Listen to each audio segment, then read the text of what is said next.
Let's see. Let's see how it looks from.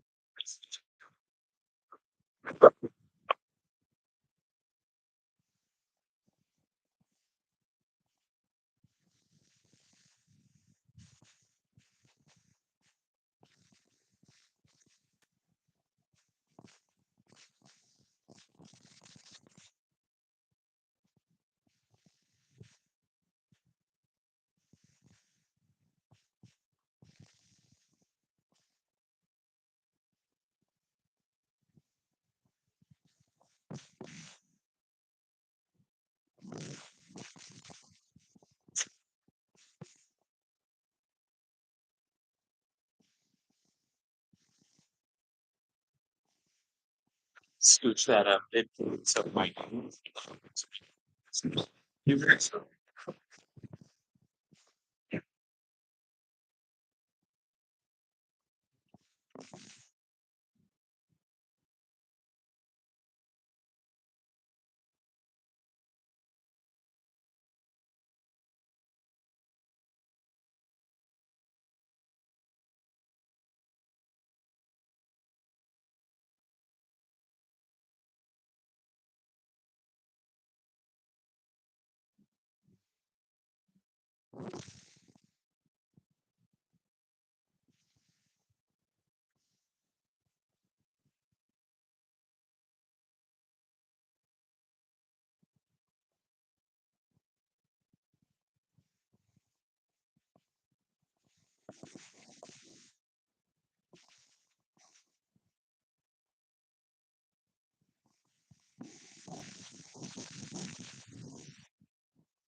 Some tape.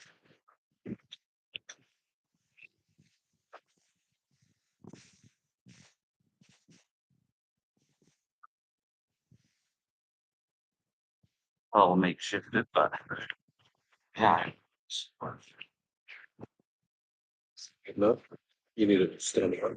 Oh no, just and as approximate to the speaker as I can. We're just ever so shy. Thank you.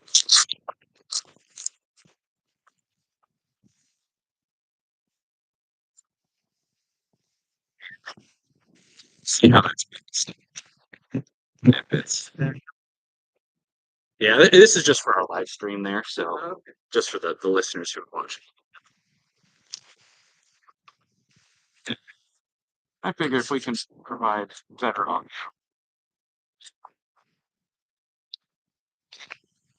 Yeah.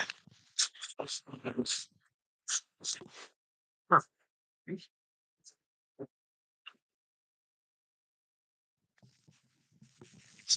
Standard cable. I thought to bring it. I should have. I don't think I would have needed.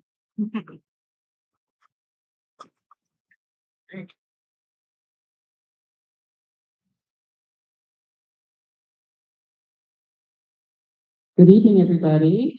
Welcome to the League of Women Voters Candidate Forum. We're very happy to have voters come out and listen to their respected government leaders and make some decisions. As we like to say at League of Women Voters, your vote is your voice. And so we want everybody to be able to express through their vote, their voice, and their wishes in an election. And this is a good way for us to educate ourselves and to educate the community. We're very happy to have UPS as our co-sponsors this evening, and they are at this same time live streaming this candidate forum, so we'll have a much broader audience through the live stream on UPS, which we're very excited about. And so without any further ado, our first hour and a half or so will be our county candidates for the position of county clerk, which is now a separate position from clerk auditor. So it should be very interesting to hear their ideas about how that configuration might work. And our host for this evening is Tom Williams, and he will be introduced by my leadership team person on League of Women Voters Cache Valley, Kendra. Thanks, Chris. Thanks for coming out tonight. Thanks to those of you all joining us online at upr.org. If anyone has any questions tonight, we most likely will be able to take questions from the audience. So please look forward to that. As she said, my name is Kendra. I'm the spokesperson for the Cache Valley League of Independent Voters. And we're glad that you're here. However, unlike last year, thankfully this year I don't have to be the moderator for the evening. So I am going to hand it over to Tom Williams from UPR. Many of you probably already recognize his voice. He has been with UPR full time since 1996, and what I got from their website is that he is interested in just about everything and loves to engage people in conversation. So I would say that makes him a great moderator for the evening. So I will hand it off to him, and thanks for being here. Well, thanks everybody for being here. As I said, I'm with Utah Public Radio. We're owned and operated by Utah State University. We broadcast statewide, and so I like to say worldwide through our app and through upr.org. So I'm happy to be here. I always admire folks who put themselves up for public service. So thank you to our candidates very much. We need good people in these offices, and so thank you for doing this. And thank you for coming and presenting your views to the public. It's an important part of this process. So we appreciate the League of Women Voters of Cache Valley, and Utah Public Radio is pleased to be representing this candidate forum. We'll have approximately an hour for candidates for county offices. So we'll have a brief break, a 10-minute break. Then we'll bring on some candidates for statewide or state offices, so representatives and senators and the like. So here's how things will go. We'll be posing the same question to each candidate in most cases. These were solicited in advance to constituents, so these are the voters. And if we have time, at the end of each panel, we'll open it up to questions from the audience. I'd love to do that if there's time. So candidates take questions in turn, and with 2 minutes to answer each question.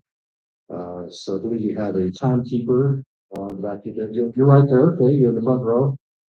So candidates watch that, and if you go too much over time, I'll let you know in a mildly scolding manner, like not too bad.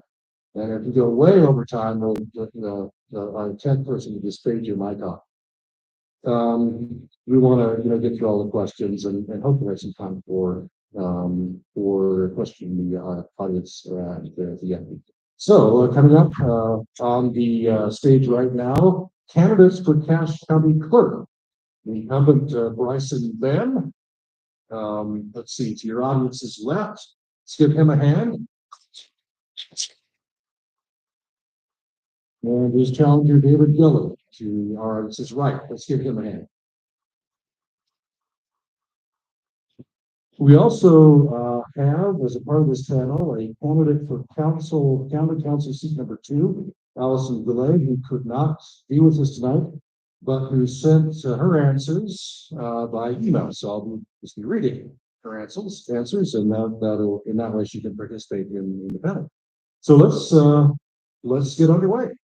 So Bryson Ben, please introduce yourself. Hi, everyone. Thank you.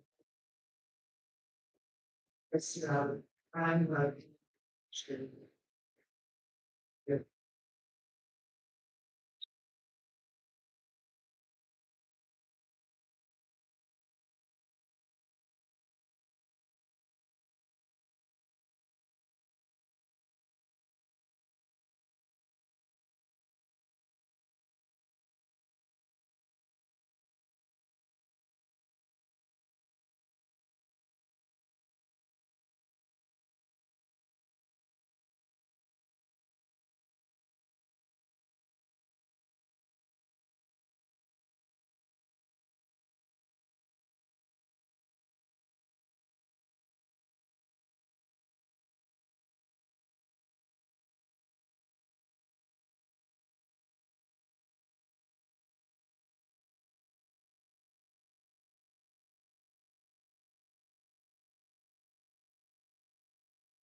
All right, thank you.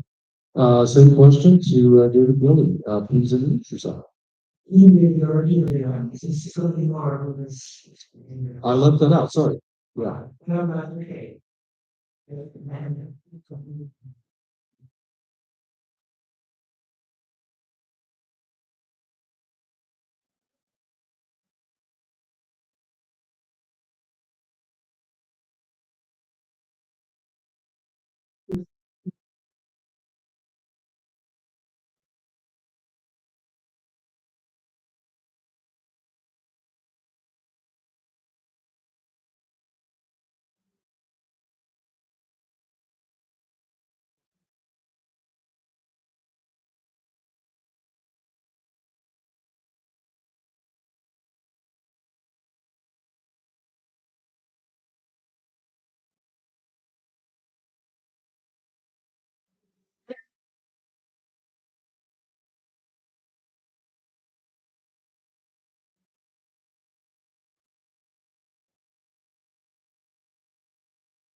okay, thank you. And we'll include by email, Allison Clay, who again is running for county council seat number 2. So the question, please introduce yourself, and Allie is emailed. I'm Allie. I've lived in Logan for about 8 years and had family in Cache my whole life. I'm a mom to a crazy 3-year-old and a 13-year-old dog, and wife to an old crazy engineer. That's charming introduction from Allison today. So let's go to question number 2. We'll start with Bryson Bam again. Why are you running for this office, in this case, Cache County Clerk?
Okay, thank you. Same question to David R. Gilly. Why are you running for this office? And I think to a certain deep, chief program. And see it. And become here.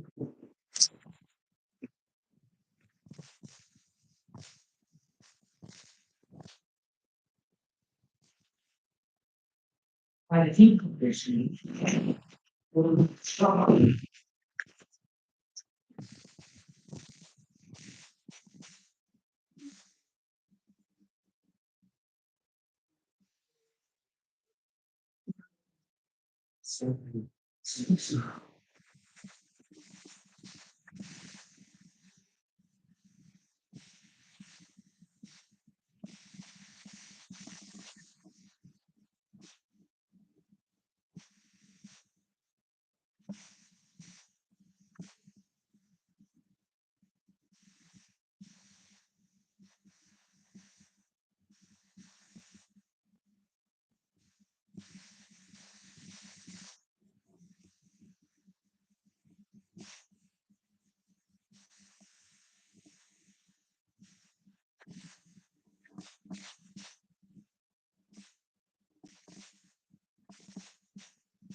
Why are you running this office 1,000 minutes? I'm running because the position has been uncontested for too long. I felt the call for new generation to run. All right, so the next question, study David Price again. What is the most important role in the films? And by the way, the last share is all my quite close. Robert, I'm to go in, but Oh, I was going. that with someone on the stream, so they were having trouble hearing things. So whatever. Can you repeat Yes, yeah, right. What is the most important one for this? The most important role that the clerk fulfills is ensuring that democracy locally is conducted in a secure manner. The clerk is in charge of all the elections, as well election, but also is in charge of all record keeping for the job. So we have county contracts that we purchase. For instance, county resolutions, minutes, marriage licenses, we gotta make sure all the records are secure, made easy to table to run. With the elections, you have to make sure that it's a secure election, make sure all those pick points that they previous election fraud or just distrust election, they're covered. And I've had them not, you should need to do that, which you do. And we have a very secure election process. And all of us are trained. That's one of the biggest to it. The clerks in charge of training to make sure that our elections are smoothly and our records are. All right, thank you. Same question to you, Leader Really. What is the most important role? It's hard to measure as the noise, but certainly elections is right up there.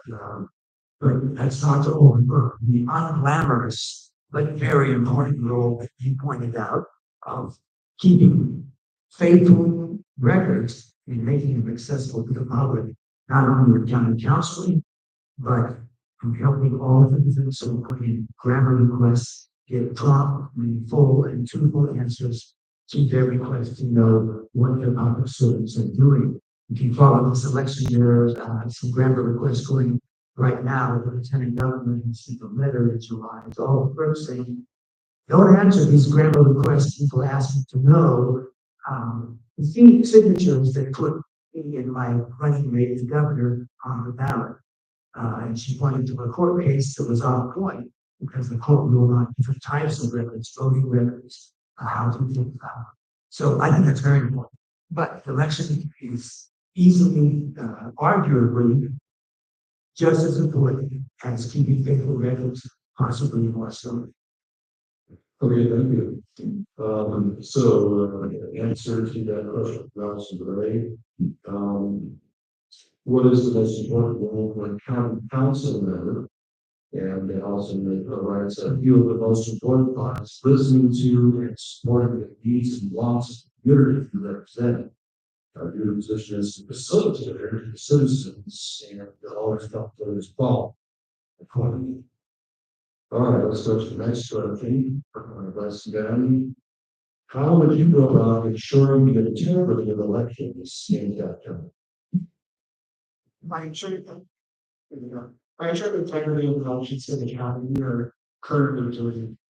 We have immense safeguards in this election, and all the stuff I training to ensure that security is possible. As mentioned about the last administration of the 31 games that were created wrong, we have fixed all the security. By chain of custody, make sure there's always 2 people, they're made post about, and have other people off, so that exactly happening. So it's an into the ballot processing center, they have to sign in, and they can write exactly what they're in. You need to come, but come to my wallet, but don't leave them back, so anyone. By entering that building, you can't go alone, you always have something with you, and then 24 students.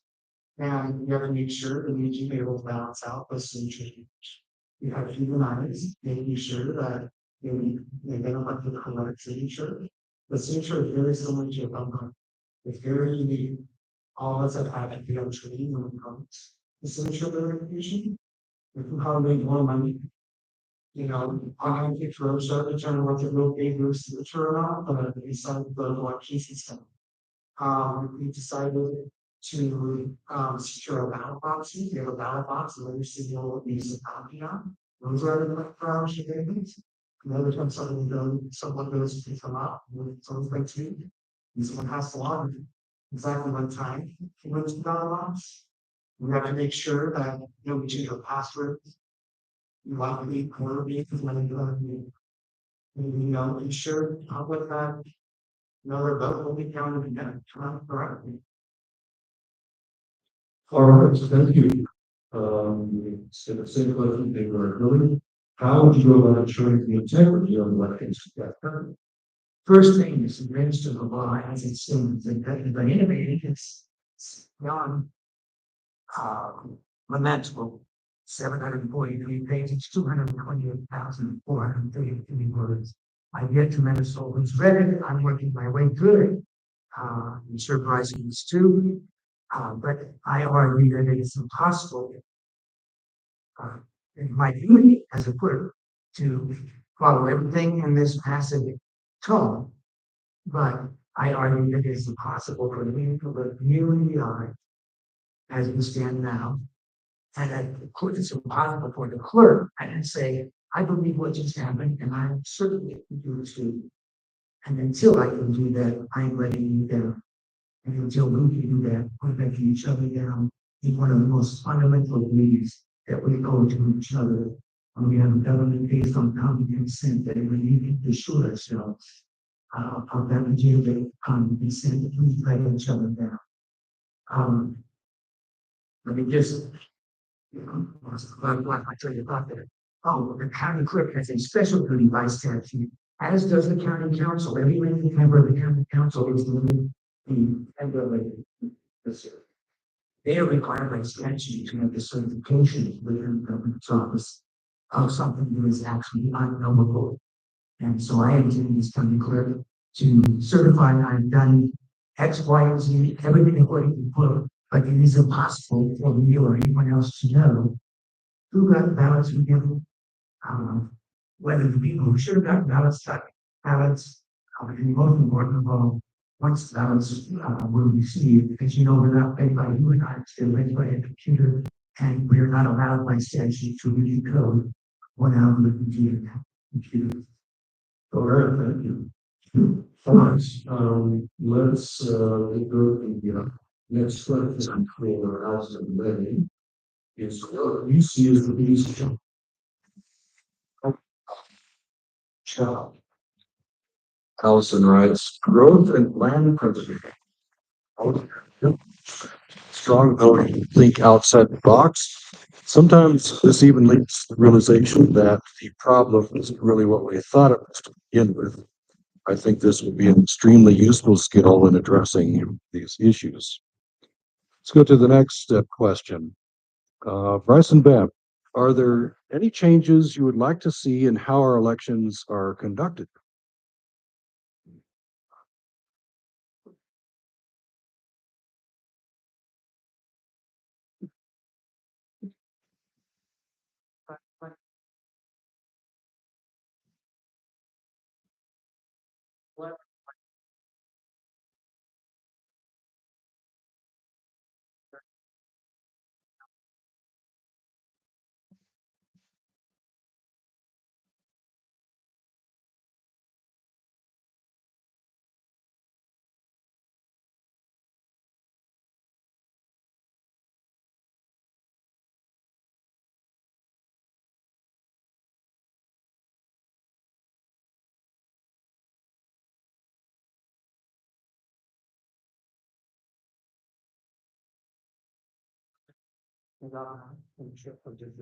And solidify my movement while seeing lines.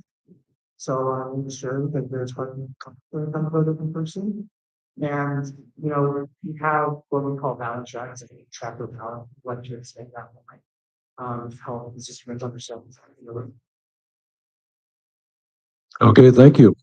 So the same question to David R. Gilly. Are there any changes you would like to see in how our elections are conducted? Yeah, definitely. Again, my goal standard is what we've done in the past 2 years. Maybe 200 years in this country, and that is we vote unanimous face to face with those whom we know, who live in our city. We have elections judges, 2 of them appointed for that election. We have no other office, no other responsibility. It's a moving part for just like an electoral presidential election. You have one house, you may be given up. And we all vote on people's house. We want county, campuses, county, town, for first step though, I'm ready for us. I want to see people vote in person. It's like I said, I went the extra mile and I intended to build the extra 2 miles. We posted a notice on the county website. Informing citizens that the law right now allows you to fill out a form or simply put the grid line purpose and cease to receive email. We begin to report to the brother. Anyway, that notice disappeared as soon as Mr. Ben took office. There are that links to that notice for the county, for instance, on party pages. So the link is still alive. But if you use that link, it's a 401 or a 404, I can't remember which, as soon as he took office. So apparently he wasn't as eager as I am for citizens to know that. But my ultimate ambition is 1 polling post per precinct. And the law says for every 5,000 people who request that, we must open another ballot on the polling station. So my ambition as clerk would be to persuade the citizens of this county opt out en masse, so that for every one of the 65,000 voters, that's 13 polling places. But that's only the beginning. We need a polling place for everyone. Okay, thank you. We'll get an answer next from Allison Glay, again running for County Council seat number 2. Question is, what is your plan for managing growth in the county? And she writes, I hope to preserve and protect the open space and natural beauty we're fortunate enough to see every day. A reminder to our candidates, we're still having a little bit of trouble hearing you. We definitely want to hear you, taking the trouble to come. So we'll just remind you to hold your microphone, not kind of vertically, but horizontally directed right at your mouth and quite close to your mouth. Thank you. So, Bryce and Bem next. What challenges does the clerk face in running smooth elections? There's so many challenges, I would say. I do want to talk about that form real quick. The reason why that form is not on the county website right now, it's because it's a Google form. Constituents or personal information include driver's license numbers in the last 4 digits or social security number. on a Google form. With that Lieutenant Governor's office audit, that was one of the biggest things that was really scaring them, was all that personal information on a Google form and not a secure form to put that information on. So that's why I took it out. Other challenges other than just kind of the workflow, make things run smoothly, is just kind of answering everyone's questions and making sure the election is running smoothly. Every once in a while, the previous clerk sent out the wrong ballots. We had to double check to see if the right precincts are there. The previous clerk again forgot to do a logic and accuracy test, which is an audit of our counting machine. We got to make sure that all those audits are conducted and conducted correctly. We have done audit after audit after audit during that election. We have to do signature audits. We have to do the end of an audit with citizen participation and the logic and accuracy tests for those counting machines. And at the very end, we have our county council, the board of canvassers, certify that election after we conduct all those audits. We given them those stats of the elections and then tell them about any of the irregularities that might happen. Okay, thank you. David R. Gilly, what challenges does the clerk face in running smooth elections? More like this, more horizontal like this. I think the challenges are innumerable, as Mr. Bain pointed out, and he's dedicated a lot of effort to mastering that. And I intend to do the same. My final several years in the Navy, I supervised operations of 150 people. So I'm able to, establish that I'm able to master a process and figure out how we do this and how can we improve it. The challenges, though, as I indicated before, are actually super. It is not impossible to follow the law, but it is impossible as the law stands right now for me to look you in the eye, for any of us to look any of us in the eye and say, I believe this and I'm certain you do too. And it is impossible to certify what the statute requires the clerk to certify and the board of canvassers to certify.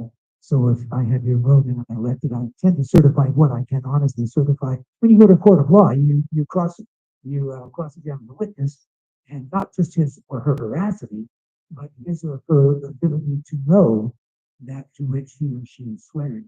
And it isn't logically impossible to know the 6 or 7 vulnerability spots. I'll mention the challenge because my hat's off to you.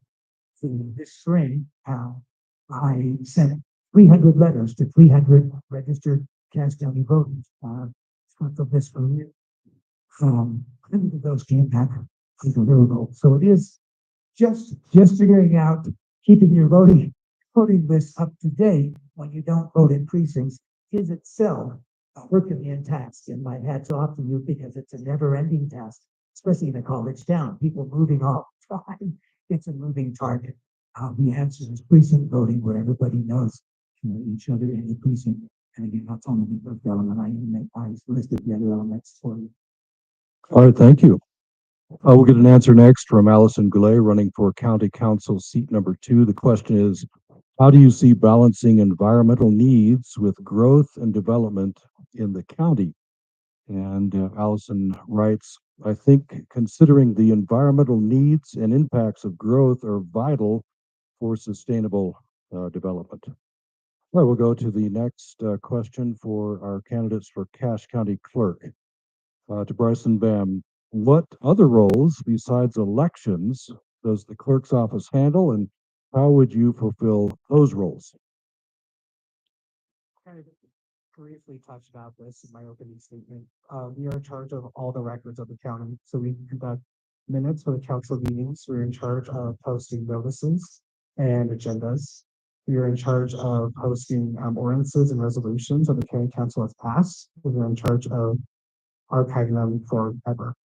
We're in charge of marriage licensing and conducting marriages if is needed. And we have in charge of business licensing for the unincorporated part of county, not the entire county.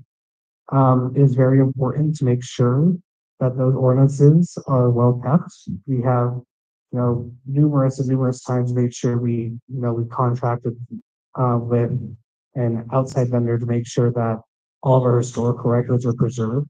We still have our Organic Act from 1857 or whenever when Cache County was incorporated. We have now made sure to digitize almost all of our records, and we have moved a lot of things online to make it more convenient for our constituents, because it's kind of a pain to walk all the way down to the county building, deal with government. So especially when you do it with your feet, like on your computer. So that's why we're continuing digitizing and, progressing through, technology to make sure everything is, well stored. We also have a great digitizing online storage format here at the county. And, Utah is a great place to, store all of our historic documents. The state does a great job with our archives. So when we do run out of room, we can send it down to the city and make sure, it's on the air conditioned room to make sure those, paper, doesn't disintegrate, because, with age, you see paper getting yellow, wrinkly, orange, all that gross stuff. And so preserving. All right, thank you. David R. Guppy, what other roles besides elections does the clerk's office handle, and how would you fulfill those roles? I'm glad you mentioned that, and I think you'd agree with me that those are kind of the most unglamorous, the most unsexy, but when we think about it, so essential. The county clerk is an enabler of self-government. Recall one of the charges against King George in the Declaration was what? He has called together legislative bodies at places unusual, uncomfortable, and in our case, most important, distant from the depository of their public records. With the sole purpose of fatiguing them into compliance with this method.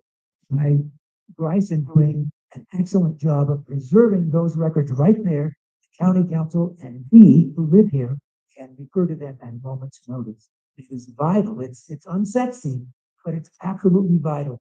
And I applaud the job they do, and I intend to take that very seriously.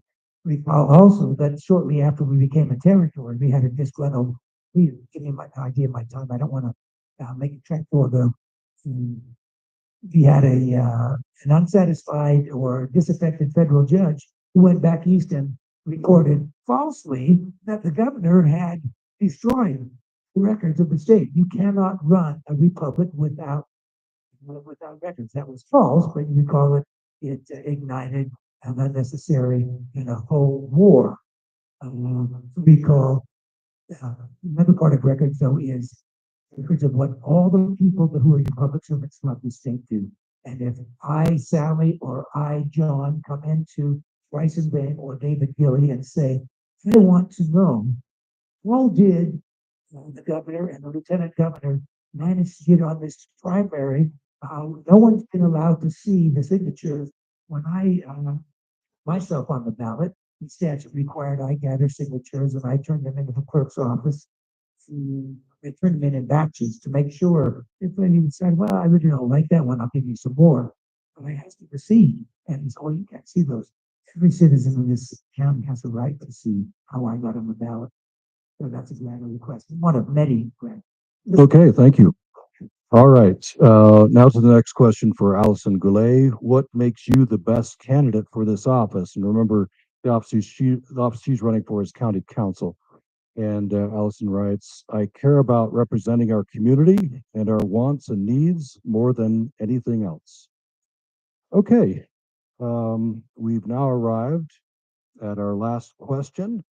Although no, last prepared question, because it looks like we have some time if we have any audience questions, definitely. So we'll look for a closing statement, just open-ended, 2 minutes, Bryce and Ben.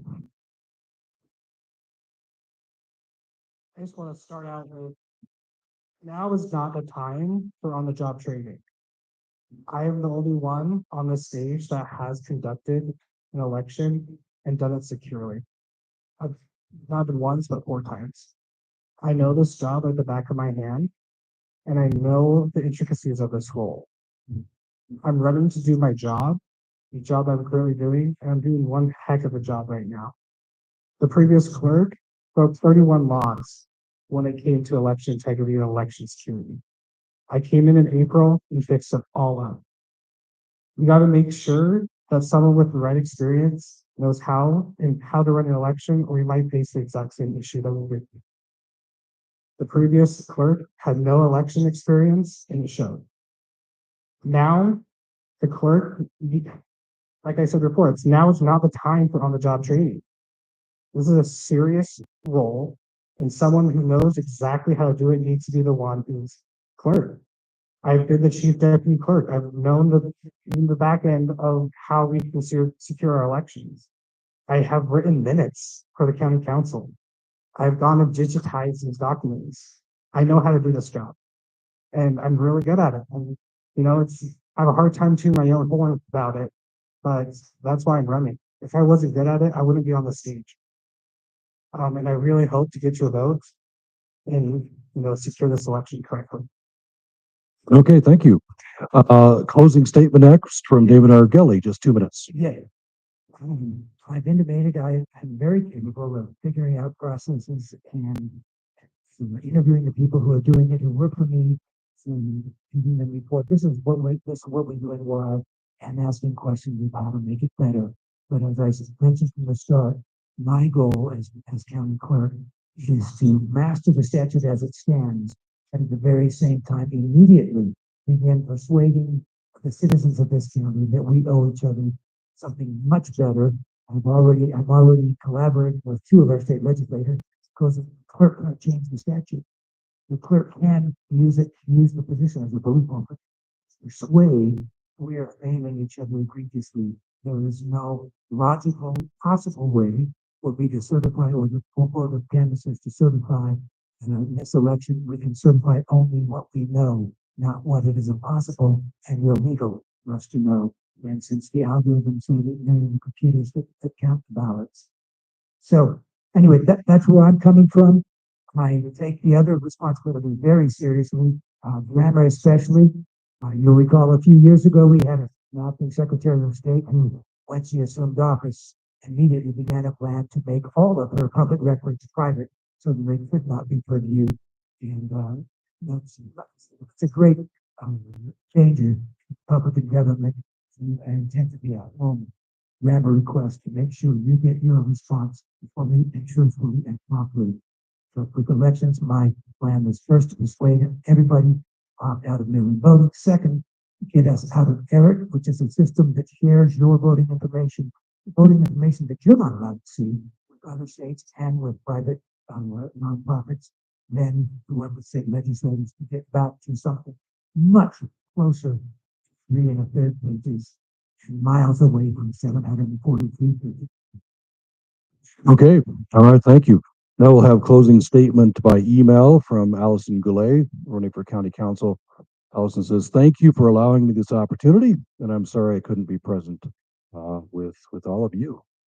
So that ends the prepared question portion of our candidate forum, our first panel.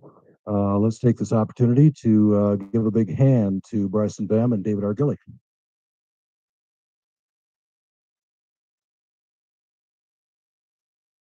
And a big hand to Allison Goulet.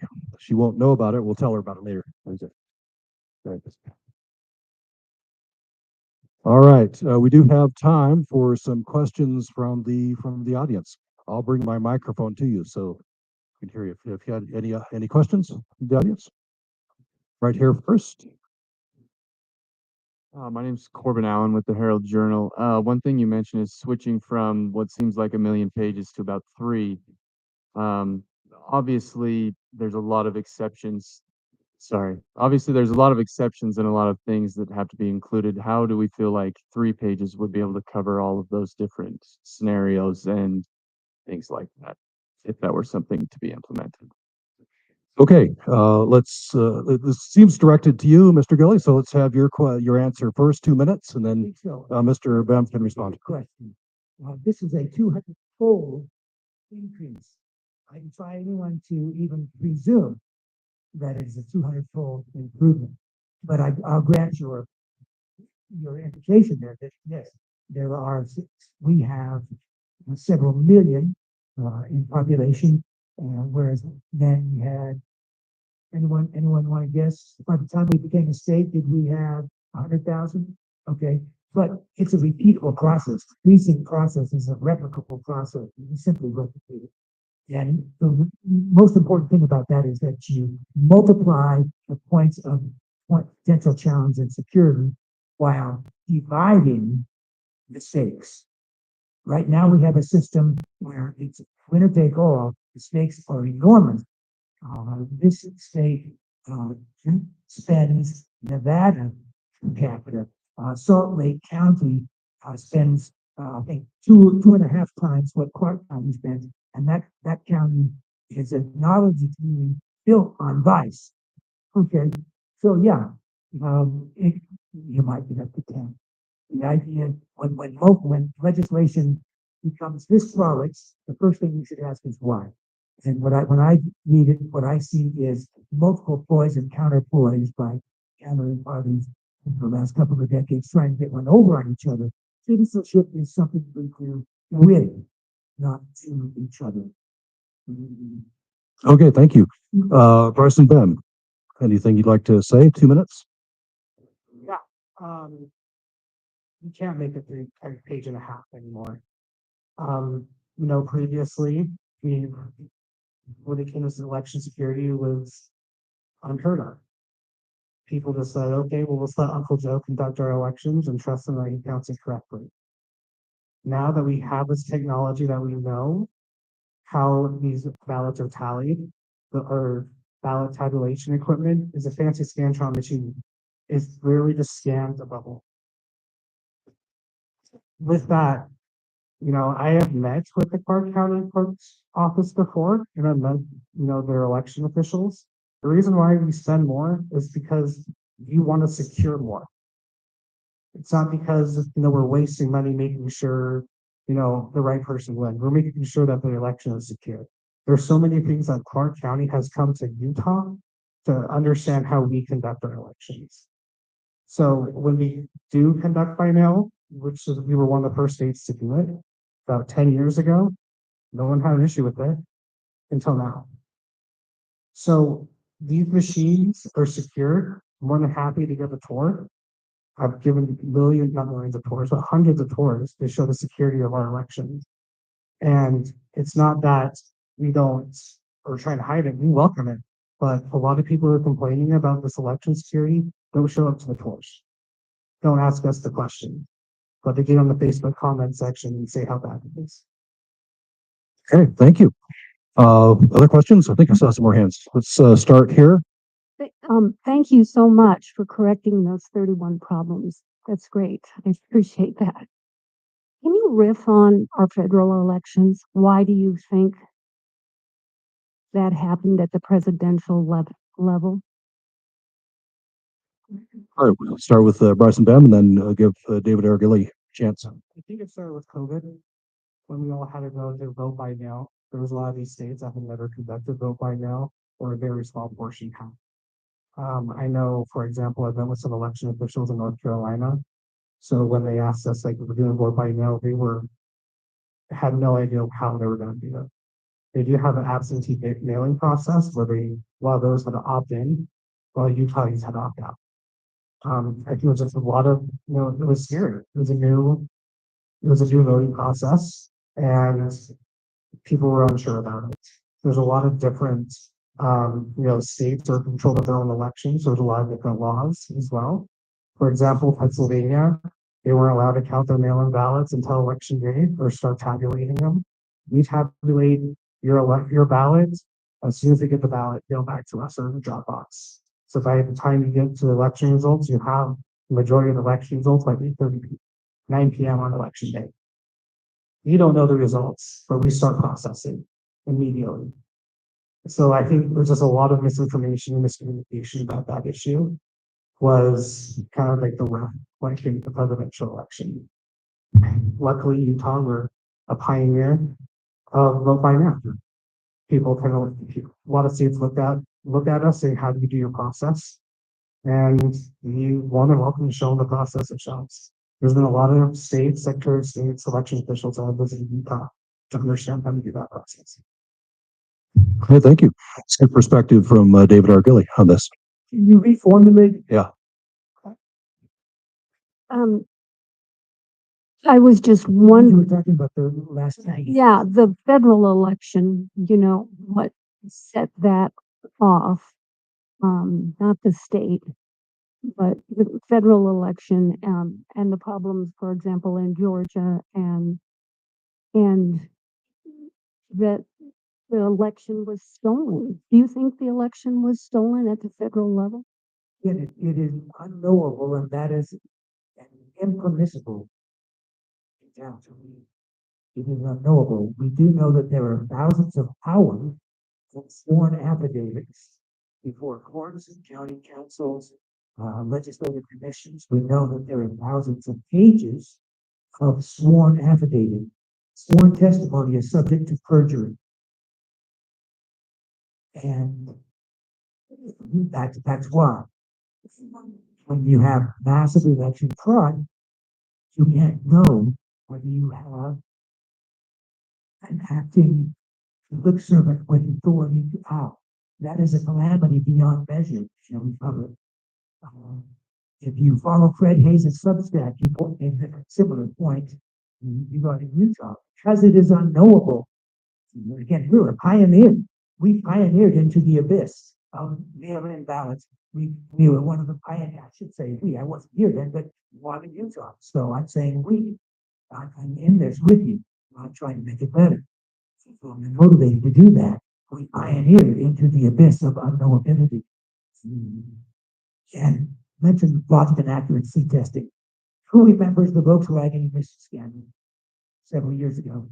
Okay. What the West Virginia students who discovered that proved, which we all should have known if we understand how a computer works, is that logic and accuracy testing is to voting what Volkswagen emission testing is EPA emission standards. Logic and accuracy testing demonstrates that this machine is capable of correctly reading and correctly tallying filled in circles. It is incapable of and not designed to tell you what this computer is programmed to do, or the algorithm by which it is programmed in any given instance, or reprogrammed in the next instance to multiply or divide every vote by, or to flip anything else. And it is against the law in this monstrosity for you. Okay, thank you. We had a couple other hands here. Okay. It seems that one of our candidates is saying that they would be able to certify an election after its completion from this county. Another saying they would not be able to certify the election from this county under any circumstance. So my question is, for both of you, what would happen in the circumstance under which Cache County election is not certified? What's the next step in the election process here in Utah? Let's direct this first to Bryson Bam, 2 minutes. Yeah. First, the county clerk can't certify an election. It's the board of canvassers. In this case, it's the county council who votes to certify the election. So the county clerk conducts the election, administers the election, gives the results and all the audit information to the county council, and then the county council then decides to certify the election or not. In past, there's a lot of county council members that have been to audits and came to the ballot processing center to understand the process more, so they can feel more comfortable certifying the election. A lot of these county council members don't come in blind, not knowing exactly what happened. I am real the masses about the election. Even during the board of canvassers meeting, which is a publicly recorded meeting, they stand there at the pulpit and have a county council go exactly what happened. If it's not certified, well, then it goes to state, and then the state will conduct, an investigation to see why it wasn't certified. It's very similar to what happened in Iron County. Just recently, Iron County, the post office, we had a little snafu when it comes to postmark date, and the Iron County Commission didn't feel confident to certify the election at that time. After that, they conducted an investigation about the hearing process, and the county commission was more involved, and the state helped with them ready for that process. And then, about 2 weeks after that, that election is certified. So, so I guess long story short, if it's not certified, we show the audit, and prove that it should be certified. And if it keeps going further and further, the student might most likely end up in that process. Because it goes from county certification, state certification, commission certification when it comes like other functions. Okay, thank you. Same question to David Argilli. Do you need a rephrase of the question? No, that's, Okay. I think that's very good. The point is well taken. The county clerk's duty by statute is to certify that he conducted the election according to the statute. It's the county council, each member of which is a member of the board of canvassers, the statute duty to certify the election. And again, we're asking them by statute right now to certify what they cannot know. They can know only what they saw and what they were allowed to know. And that again goes to logic and accuracy testing and anything else. Yes, I certify, I saw this machine is capable of reading these ballots. I was not allowed to see I was not allowed to be there when we introduced the trusted bill. We do not know what was on that thumb drive that went into it, etc. We're not allowed by statute to know. It's like there's an old Soviet bitter joke from the days of the Soviet Union. It shows up in vote, and the man hands him a sealed envelope and he's in the box and tells him to put it in. He goes to open. The man says, "You can't open that. Why not? It's my ballot. It's a secret ballot." He blames. Every time we cast a ballot under a current statute, it is a secret ballot from the caster. It cannot be known. And from almost everybody in the process. If the governor and lieutenant governor happens to have a secret password, as recently been revealed in Colorado, okay, you don't know that about Utah. But very few people are allowed by statute to know what the algorithms are and when they're changed and how they change. So it's therefore unknowable as a clerk. I would persuade, to my best ability, the county council to recognize what they cannot know, certify what they can certify, and certify is unknowable. Whether what just happened is anything but consent. Until we repent, civic repentance, and get back to something like this, we're already in trouble. Okay, thank you. One or two more questions. We have over here and then over here. Okay. Gotta get the sun out of my ass. My question is about voter rolls. In Utah, you can choose to have your name withheld. So the rolls are never transparent. And this can be a problem if we're trying to clean up the voter rolls. What would you gentlemen propose? I know you can't change the law, but what is your ideal? Let's switch the order on this one. David Argilli first. You, Task. yeah. It's an insuperable task. I know your predecessor had quite a volunteer council or quite a volunteer club, whatever it were, volunteers. My wife was one of them, Lillian Ragerhand. Yeah, and I know some of you were, but it is an insuperable task. I mentioned the anecdote. It's more than an anecdote. It's just, I think it's dispositive to a certain. And then this last spring, I sent out 300 letters to the latest addresses that we had registered voters in this county. Over the next several weeks, 100 of them came back undeliverable. It took several weeks, telling me again, maybe a wrong assumption, maybe completely wrong, but my assumption is they really try. The answer is, I'm sorry to say, as I see, only amending the statute. So the first volunteers do the best they can, but you'll never get there. And that's part of the problem with Phil Lyman's suit against the governor and the lieutenant governor. There's a tremendous conflict of interest there. Regarding his own election and his own eligibility for election, but refusing to disclose the signatures of those who got him on the ballot. I would want every one of you to lose the signatures. They got me on the ballot. I'm running unaffiliated, by the way. So remember to vote David Argilli. Don't look for a D or an R or a C or anything else. Look at my name. Thank you. Okay, thank you. Bryce and Ben, same question. Yeah, So there's a difference when it comes to the privatization of voter registration. So on the voter registration form itself, like online and physical, there is a box that marks private. So private means don't want to be contacted by campaigns or anybody who would request voter information requests for that. Withheld means completely no one can touch it. Usually withheld voters or law enforcement, sometimes elected officials. So someone who has disgruntled with them can go and find their address, or so they can show up at the doorstep. What we do is by statute that every month the county clerk certifies that the voter registration rolls are accurate and updated. So just recently, in August 1st, I signed the affidavit and sent it to the lieutenant governor's office. It's also required by statute that we do what we call an NCOA list, which is a national change of address, which we do about 9 weeks before each election. The reason why a lot of your undeliverables happened was that NCOA list wasn't being updated. And then after that, when I got into office, we updated and cleaned up the voter rolls. This last election, we had about a 2% undeliverable rate, no, 3%, 4% undeliverable rate, which is really good, especially when you're living in College County.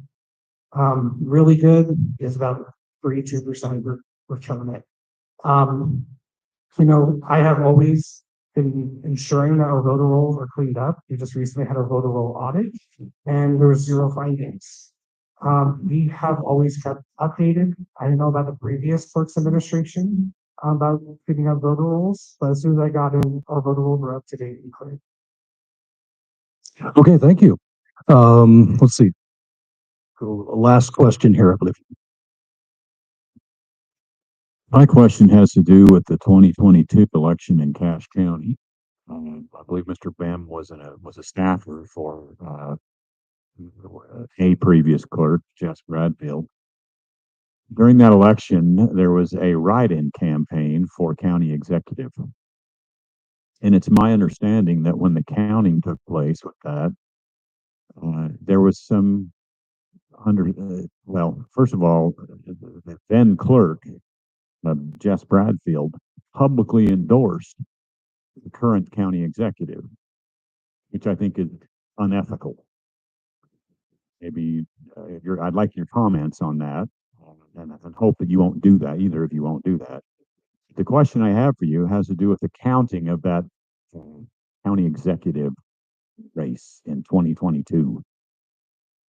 It's my understanding from discussions I've had with some county council members who were attempting to certify that race, that they wanted to see the actual ballots because there was an anomaly in the data. Data showed Mr. Ensign, who was the write-in candidate, had 45% overall, and the winner had 55% or so.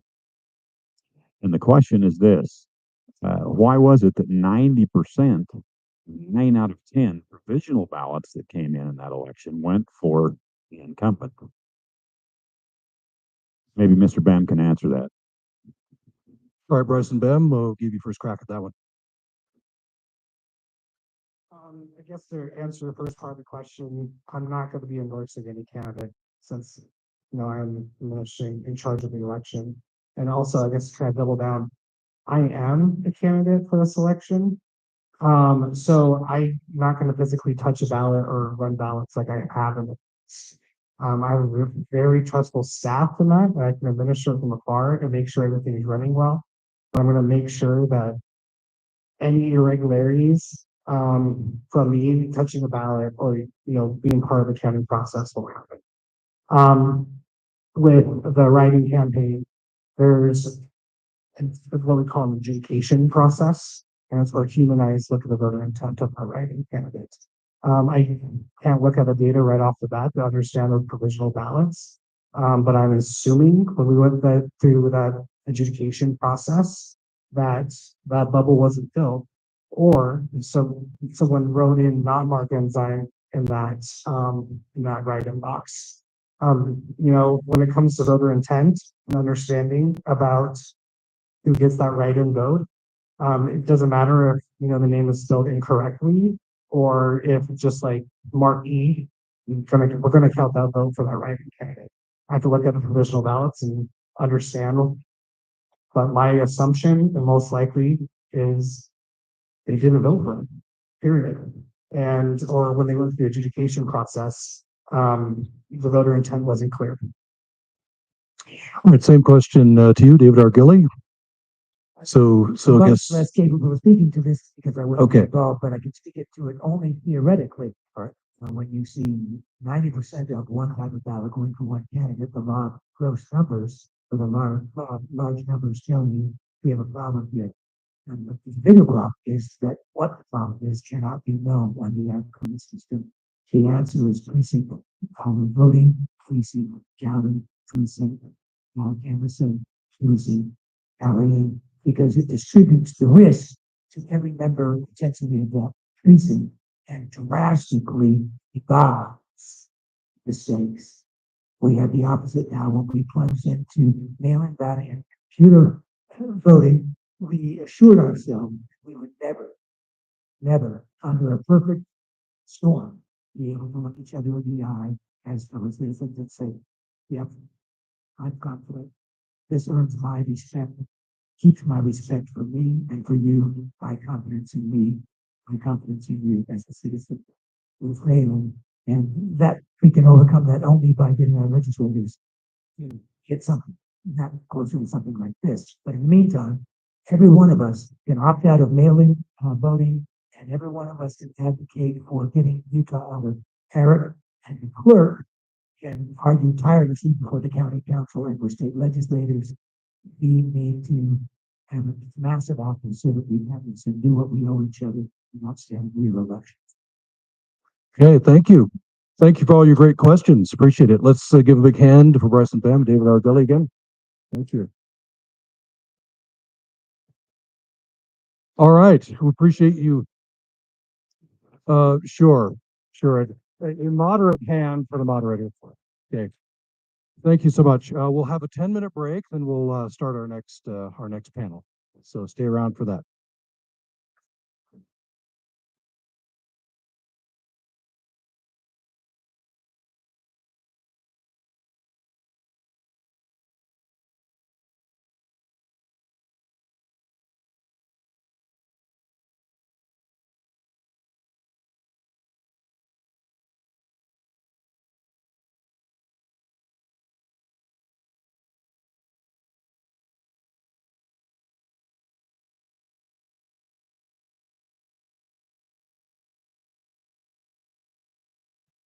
Really quickly over the break, while you have a few minutes, please feel free to chat with everyone from UPR. Take some socks with you if you need some as you go. And any one of us from the League of Women Voters is happy to chat with you about what's coming up this year with us as well. Thanks for being here.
wondering, why did I get in?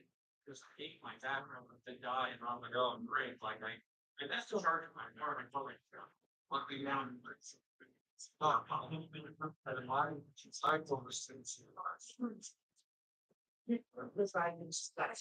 For their part of being.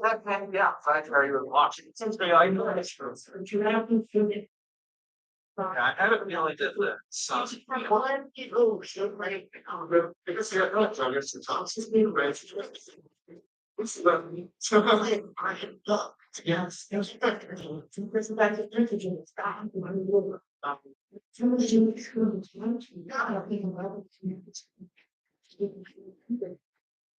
Thank you, John. I tried.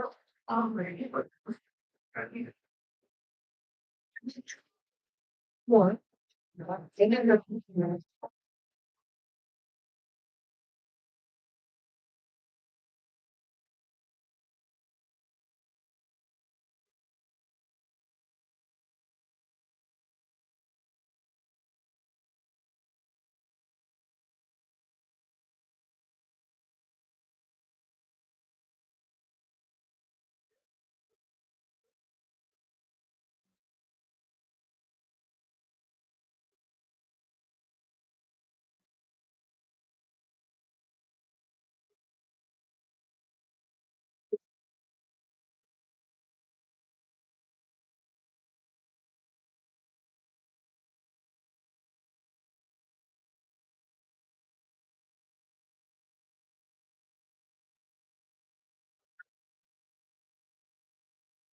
It's like, it's fishing the newsletter sign ups and sign this one with your soft. Think so, that's normally not. See, people have been good about it, they're taking a pair, they're like, yeah, I'll sign up over it, sorry. I can announce it.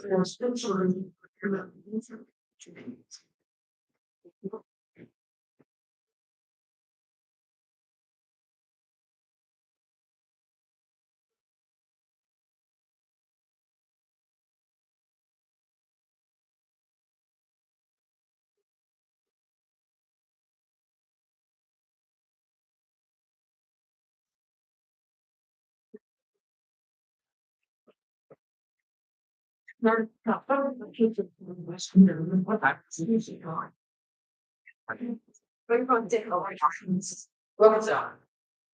I wanna say this, you know, it's like, it's like this. I'm sure great. I'm sitting around.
Your signs. Yeah.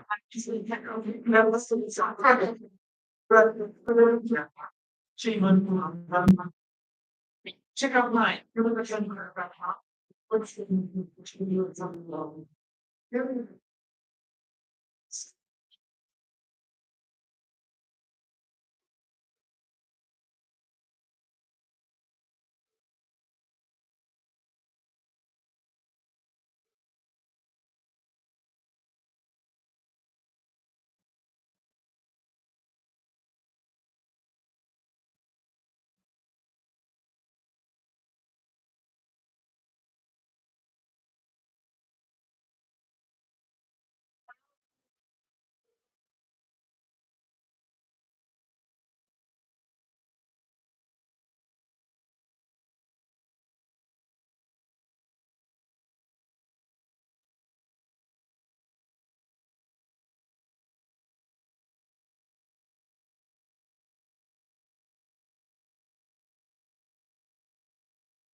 So this one will be a little longer too, because. So.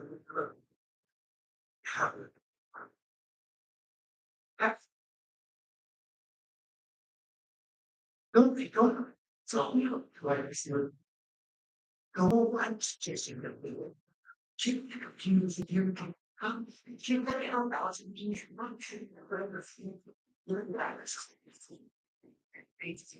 Everybody mind because town, that's town.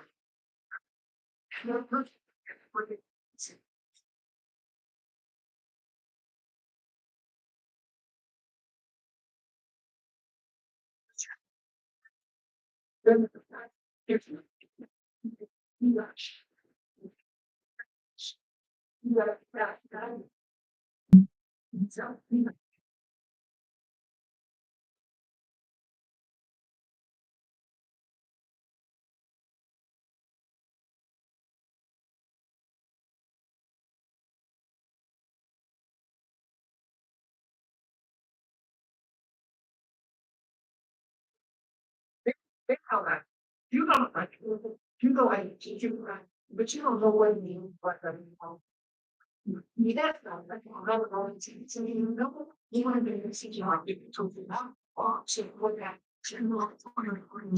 Oh, like 7 o'clock, starting back. that's research, yeah. Is there any sign from you?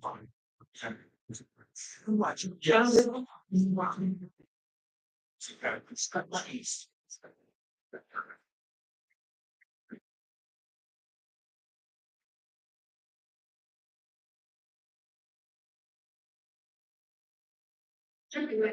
this for like how it wasn't really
I'm technically like UPR. I'm just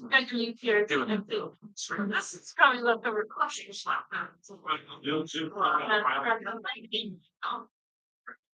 Sorry. no worry. You know how much money did in their audit? Random audit, 15 hours, 7%. So, why in the world we can let that? You need how many information? It's just about.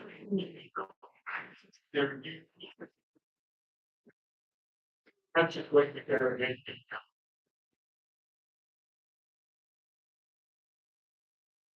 Too loud and then one and or that. So it's the game down all about it. Good evening, everybody. We would like to let you know that this is your 2-minute warning, 2 minutes before our next panel will start. So if you want to find a seat, and we're missing the blind on that one window, so we're going to kind of move toward the south of the room so you don't have it right in your eyes. Okay, 2 minutes.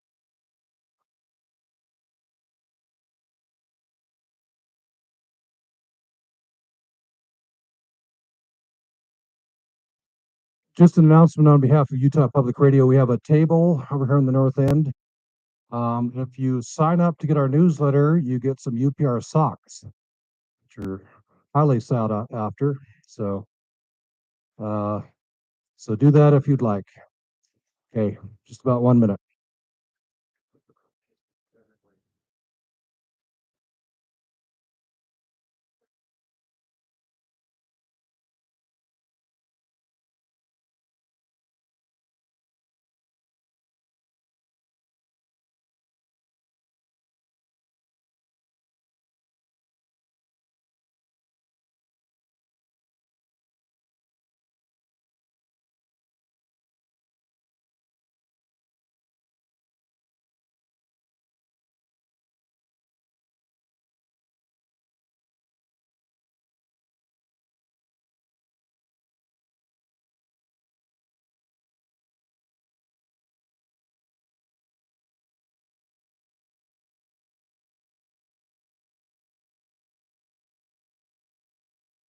Thank you, everyone, for coming to our candidate forum, part 2. We have, in the first hour, we had our county candidates, and our second hour, now we have our state candidates. We're very, very grateful for them for coming. I'm Christine Holt. I'm a member of the leadership team of the Cache Valley League of Women Voters, and we're sponsors along with Utah Public Radio. And as Bryson Bohm pointed out earlier today, and I forgot to mention, today is Women's Equality Day. So this is the day when we got the vote, those of us that are female. And it's also the date to celebrate the organization of League of Women Voters. They immediately on getting the vote decided to organize, and we've been working ever since 120 plus years to help people understand who they're voting for and what the issues are that they're voting about. So thank you very much for being here. I'll turn it over to Kendra to introduce our moderator. Hello again, for those of you that joined us for the first half. Thanks for being here this evening. We are really excited to have an opportunity to share with you all the candidates that are on the ballot for this year. Please also note, we didn't mention it at the first forum, that candidates have been submitted questions to respond to at Vote 411. So you can go there and find additional questions and answers beyond the ones that are being asked tonight. On a personal note, I will tell you, and might be a slight guilt trip for any of our candidates, I do make it a policy that if you don't respond to Vote 411, I don't vote for you.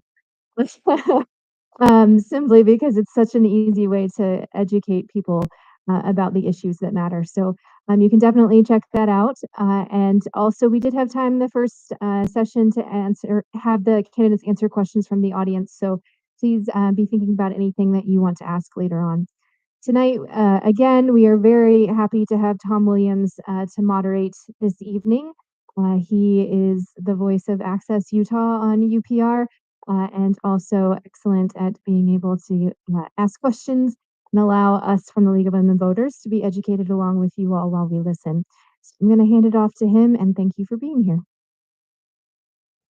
Thank you, Kendra. Thanks everybody for coming. This is wonderful, democracy in action. Thank you for coming, and thank you to our candidates for presenting themselves for public office. This doesn't work unless you run. So thank you so much. I'll go through the rules again here. We had some candidates for county offices in the previous panel. Now we turn to candidates for some state offices. These questions were solicited in advance from constituents, and we'll just go in order, the same order every time. And the allotted time for each answer is 2 minutes. We have our lovely scorekeeper here in the front row. Scorekeeper is the timekeeper is the right. You'll be graded on presentation and artistic development, but the timekeeper. So 30 seconds, right? You have one that says 30 seconds, and then a sheet that says time is up. So if you see the time is up, please finish the thought. If you go too much beyond that, you'll be faded away.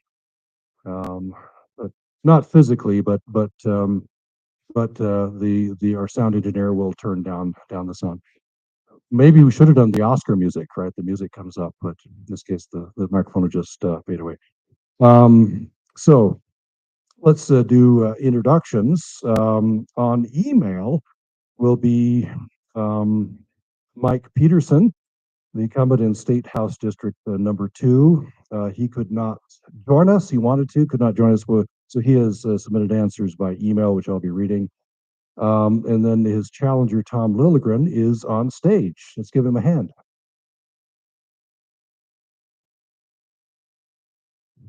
I guess we should give Tom Peterson a hand too. He won't know about it. We'll tell him about it later.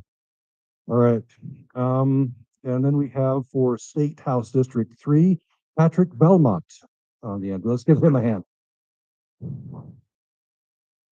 And then running for State Senate seat number 2, Nancy Huntley. Let's give her a hand.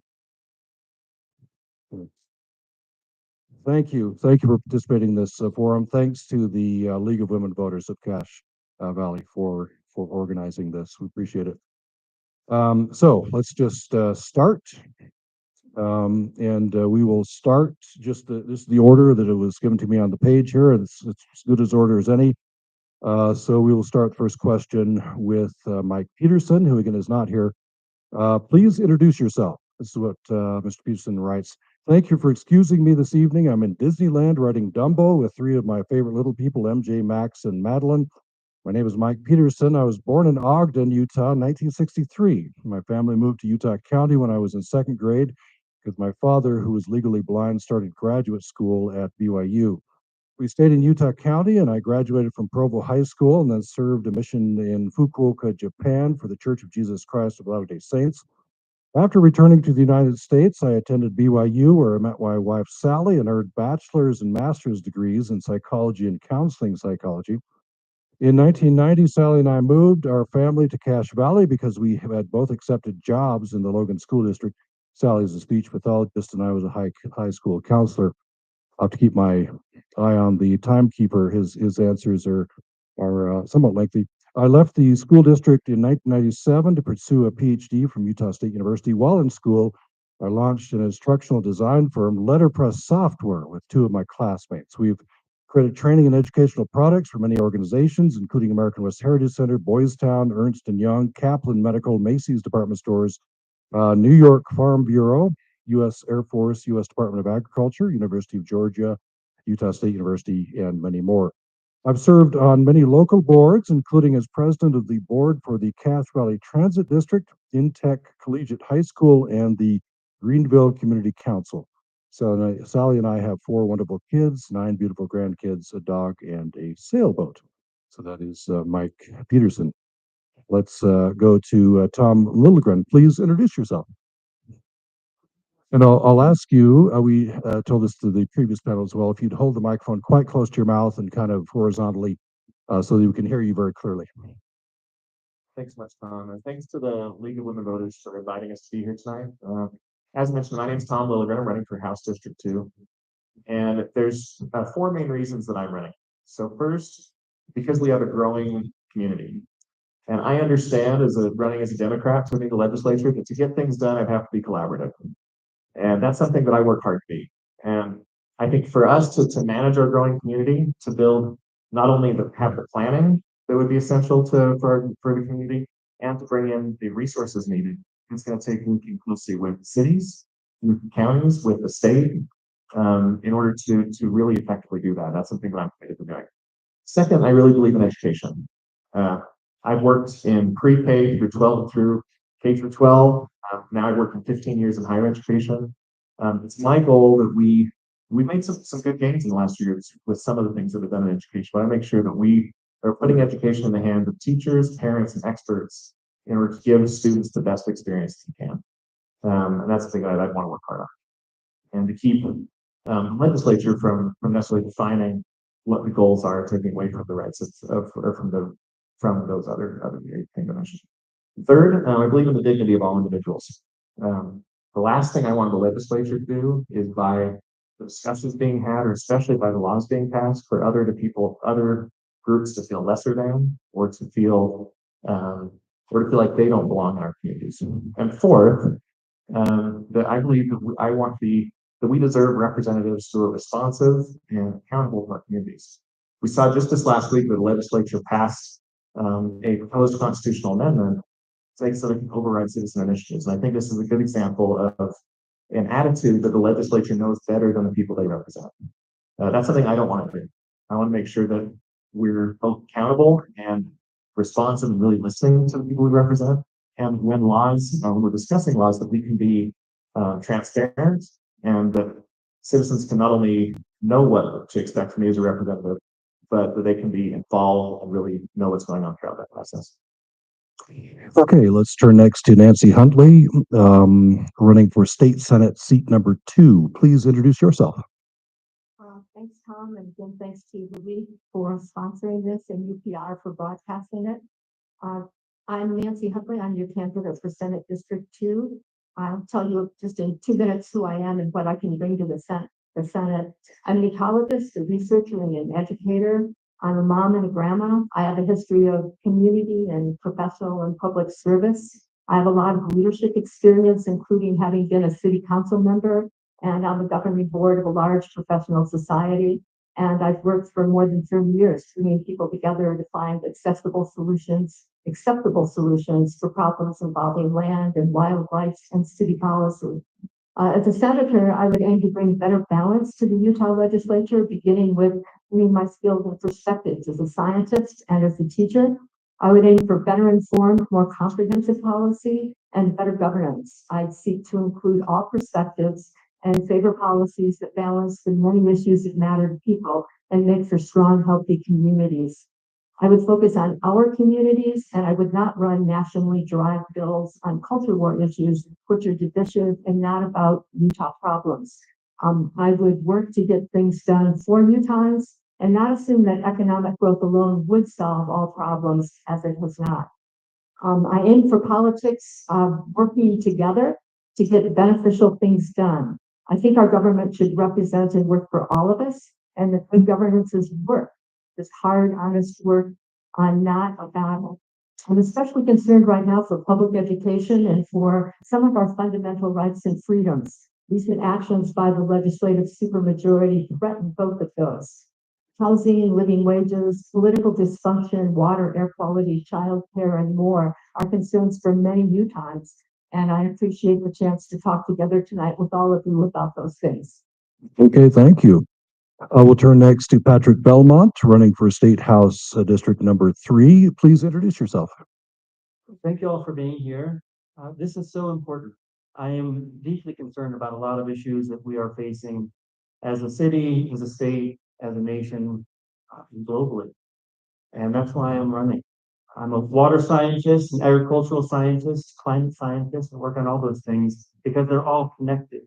And I feel like we need people in the legislature who understand the big picture, can see the connections between these issues and the connections to our economy in the ways that all these issues impact our everyday lives.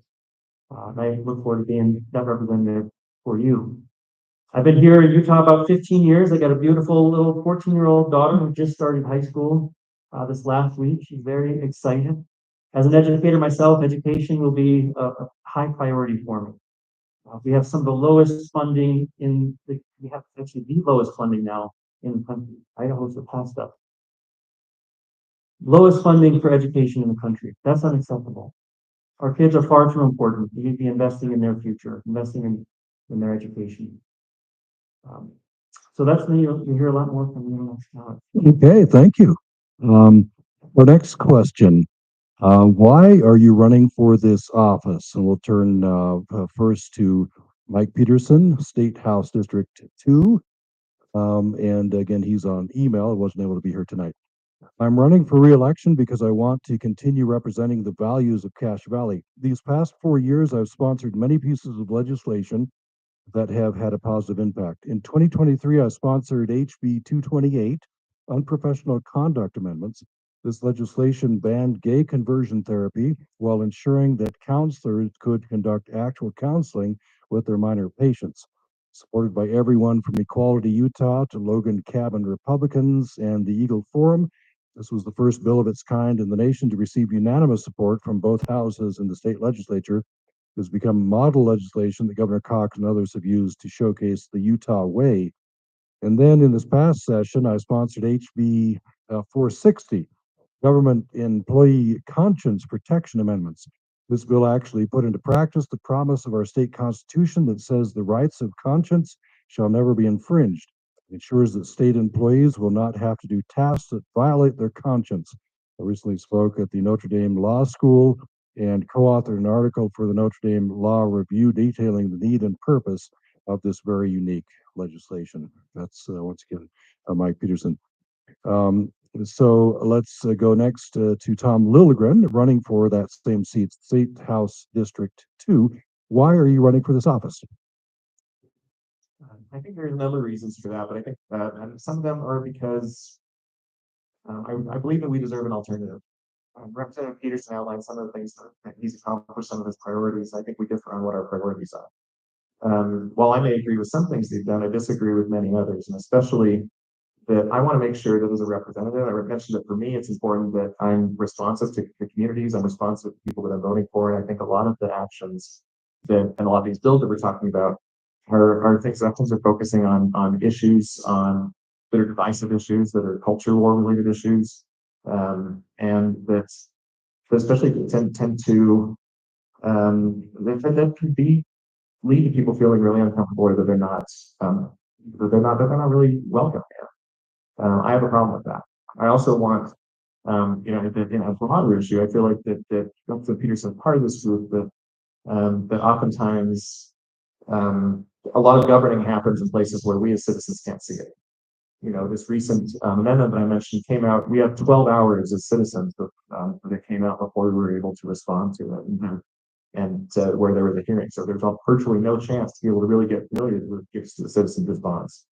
Similarly, there's only 24 hours before legislators vote on it, which is because this is a good example of, I think, the type of process that goes on often in the legislature, and something that I want to see change. I want to see citizens be able to be more involved in this process, be able to be knowledgeable about what's going on in our legislature, less happening behind closed doors and more being in public, where citizens can be aware of it, can be able to respond to their legislating about it, and for legislators to be able to more effectively represent really what the values and what the perspectives of the community are. So I think those are the main reasons I want to run.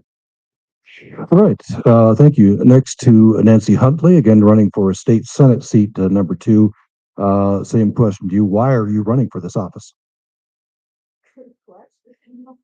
I'm running for office. I guess I felt compelled to. I didn't know how else to engage with what's going on politically in our state and beyond. But a state is a tractable level with which one can engage. So I did it, I guess, out of a sense of responsibility and worry about the lack, as Tom just elaborated, of real open civic dialogue and the consequences of that, which are exclusionary And results, I think, in inability to understand what our problems really are and to come up with good, creative solutions that don't have ugly, unanticipated side effects. So I have an aim similar to Tom's in wishing that we would have a more accessible, engaged legislature and that the voices heard would represent more of Utah, more of northern Utah, more of northern Cass County, more of Roots County. Okay, thank you. We'll direct the next question, Patrick Belmont, running for State House District number 3. Same question to you. Why are you running for this office? Well, as I said before, I'm deeply concerned about a lot of the issues that we are facing. And I'm also concerned about the way that we are trying to address them. The legislature has been extremely insular and has not been listening to people, has not been reaching out to people, has not been really engaging in civil dialogue with the people. And you see some of the bills have been passed over this last 2 legislative sessions, and I think they've done a tremendous amount of damage. And so I would like to represent the people in the concerns that we're facing. We have a lot of legislators who are just obsessed with growth, economic growth. And I think we're all feeling the growing pains of that obsession. The ways that we are growing are entirely unsustainable right now. And we're seeing lots of different side effects. I'm talking about our housing situation being entirely out of control. Rent is way too high for people. Anyone who's looking to get into the housing market now, didn't own a house in 2020, good luck. You know, these are fixable problems, but they're problems the legislature has not been focusing on. Other, growing pains that we've had, as I call them. We've got far too much traffic. We've got far too much air pollution. Again, these are fixable problems, but the problems that the legislature has not been trying to address.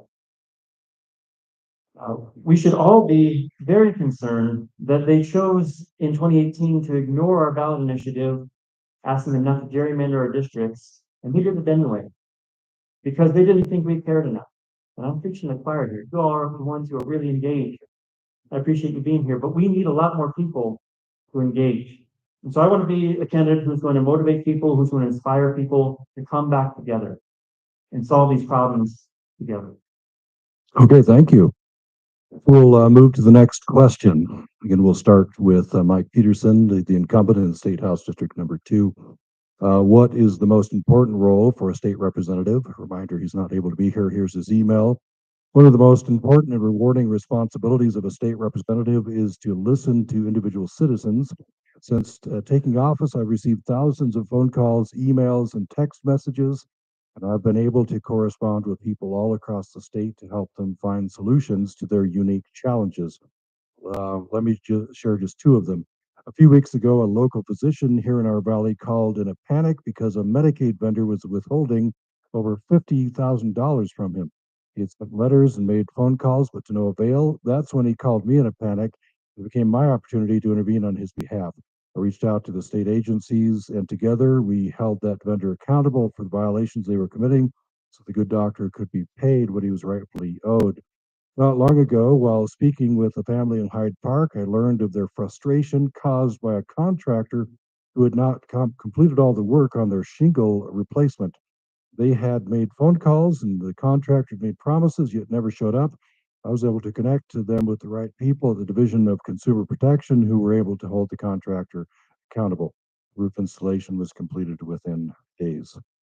So the same question then to Tom Lilligren, running for State House District number 2. What is the most important role for a state representative? Well, actually, I love those examples that Representative Peterson shared right there, and I think that we share some of the same values of what we believe is the role of a representative. I think those being able to listen to people's concerns and try to address them and make them better, I think is a lot of our role. And I respect those examples that you shared.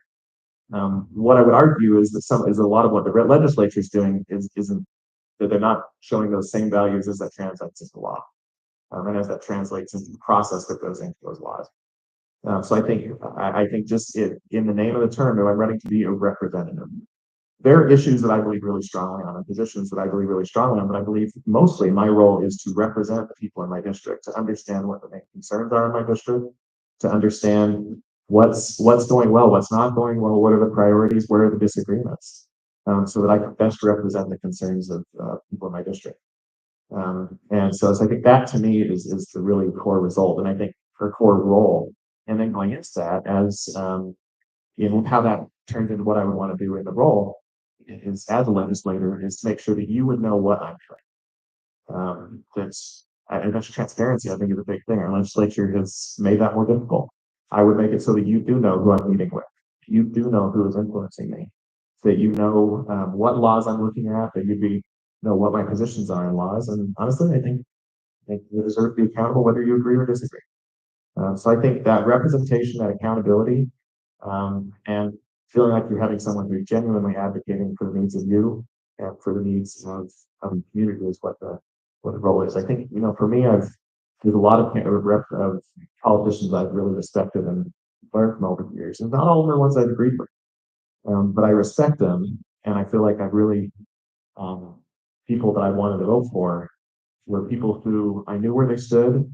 I knew I could count on them when the principles are that mattered to them, and I knew that they would be that they'd be legislating based on those principles, even if I didn't agree. But I could count on them and the process and the way they went about doing their work. Okay, thank you. Turn next to Nancy Hutley, running for state senate number 2. The same question: what is the most important role for a state senator? I think the most important role is to have a broad understanding of the district and the people in the district, and that involves many things that Tom just talked about. To be knowledgeable on the issues, to be connected with people, to have a good understanding of how things get done or don't get done, and be able to identify people who could help with solutions for problems. I think we have a great separation between our legislature and the people here in Utah. It operates very independently. An example is the legislative session, which is one of the few times that we actually hear quite a lot from them. And I think there were 934 bills this year in 45 days. That it's not possible to engage with a government that works that way. It's too many bills, it's too many laws, it's untransparent laws, it's no opportunity to even know what's happening and respond to it before it's too late. So I think understanding the district, listening to people, and being able to help find creative solutions and taking some action to renew our real civic dialogue. Our legislature used to have meetings, regular meetings down in the city hall every Saturday morning during the legislative session, and occasionally on issues during the year. These were great. We don't do anything like that anymore. There's a Zoom meeting with controlled access and questions. That's all. I think we need to get back to old-fashioned politics where we talk to each other, we work together, and we form common goals and make them happen. Okay, thank you. Let's turn next to Patrick Belmont, again running for State House District number 3. The same question to you: what is the most important role for a state representative? I certainly think it's very important that representatives are listening to people that they are actually representing. We don't see nearly enough of that right now. But beyond just listening and hearing people out, I think we have a role of leading discussion, civil discourse, bringing people back together to have real conversation. I think a fundamental role of government is to protect people. And we've gotten away from that. We've got a state government right now that likes to actually place a lot of limitations on people and is taking away a lot of freedom from people, is reaching into some of the most personal decisions a person could ever make about their health care, about their finances. We need to be protecting the people, protecting their personal freedom, making sure that we've got social and economic safety nets. People have hard time. We need to have a society that helps those people and gets them back on their feet so they can be productive members of society again.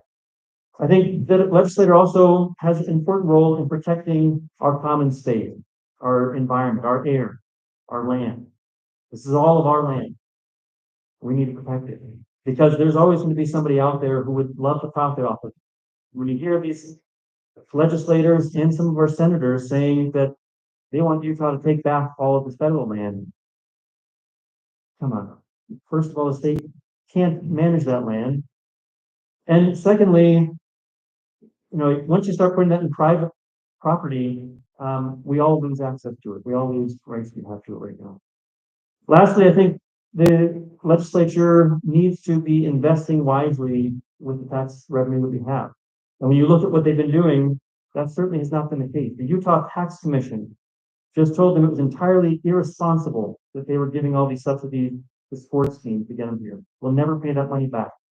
It's an irresponsible subsidy to billionaires when the rest of us, many of us, are just barely making it. Okay, thank you.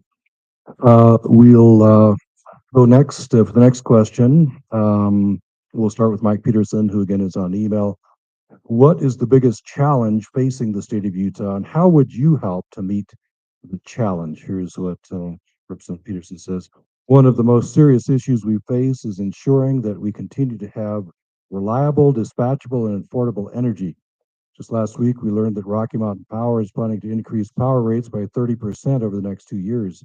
As a member of the House Public Utilities, Energy, and Technology Committee, I've seen firsthand that Utah is blessed with a rich array of energy resources, including substantial reserves of coal, natural gas, and oil, as well as significant potential in resources like oil shale and tar sands.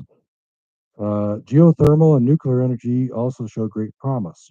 I will continue to support legislation that ensures Utahns will continue to have reliable, dispatchable, and affordable energy. So let's turn for answer the same question. Tom Lilligren, again running for State House District number 2. What is the biggest challenge facing the state of Utah, and how would you help meet that challenge? Thank you. I mentioned one of my main priorities is managing growth here in the valley. And I think that's certainly something that hits home in Cache Valley with how fast we're growing. But I think that's something, I don't know if there's many communities in Utah that's not the priorities for what we're dealing with. And I like that Representative Peterson talked about energy as a big part of that. I think we heard on a lot of things tonight that are part of that. Energy, business, the environment, education, infrastructure. There's a lot of things involved in that. And we can probably spend a lot of time talking about each one of those things. And honestly, do I have the answer to that? I can say, no, I don't.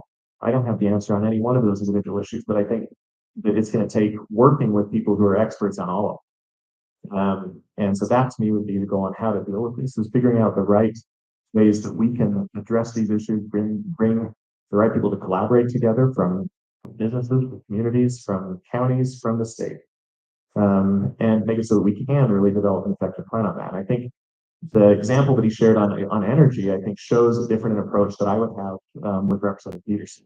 He identified a number of different energy methods, and which all can be great parts of some of the solutions to the energy problem.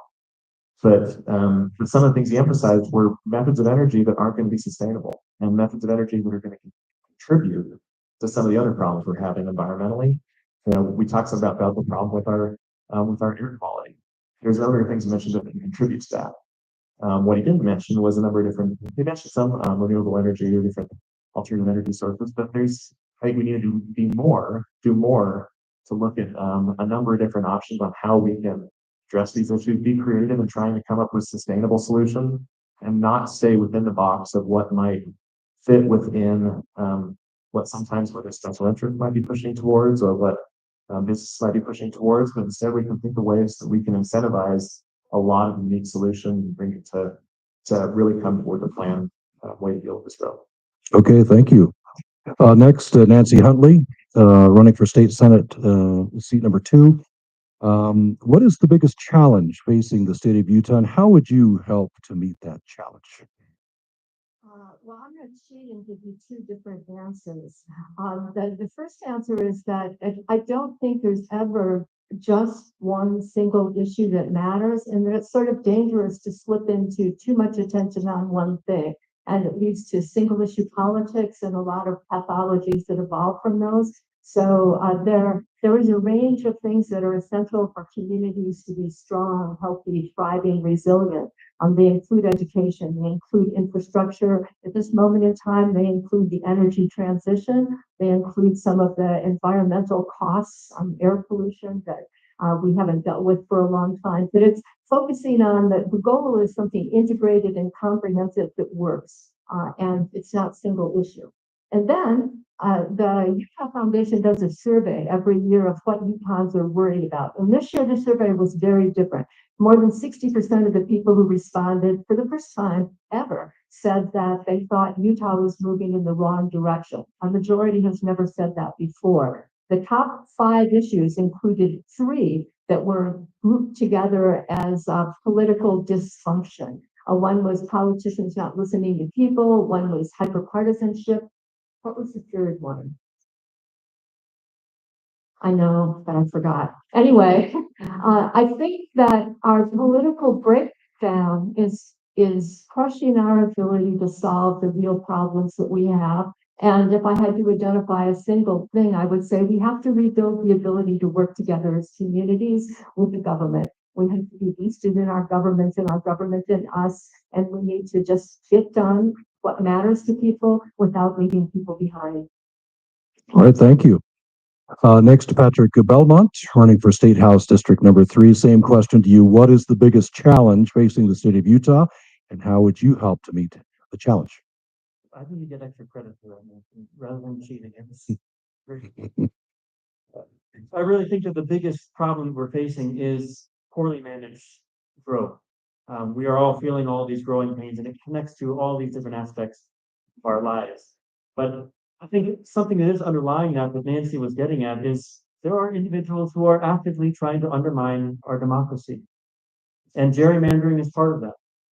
The Republican supermajority chose to ignore the people, chose to choose their own voters by drawing the maps that favored their party. That's a fundamental problem with our democracy right now. And the conservative Utah Supreme Court just lambasted them for it and said this is entirely inappropriate the way the federal districts were drawn. They cut Salt Lake City up in quarters. The lawsuit wasn't brought for state districts, but you can say the same thing about our state districts. My district includes half of River Heights. Logan is chopped up, and then it goes 13 miles up the range front without including a single house up to Richmond.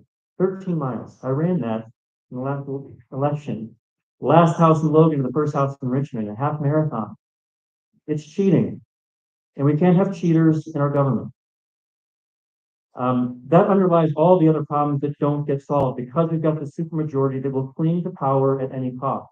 Now, after the Supreme Court told them that's cheating and you can't do it anymore, what are they doing? They just came up with a proposed constitutional amendment to make cheating legal. We can't have that. We're going to have to vote no on that amendment. We'll tell them it's still not okay. But we have to remember the reason they do this is because we don't hold them accountable. They think we'll forget. And so far, oftentimes they've been right. We have to remember, we have to lean in and take our democracy back. Okay, thank you.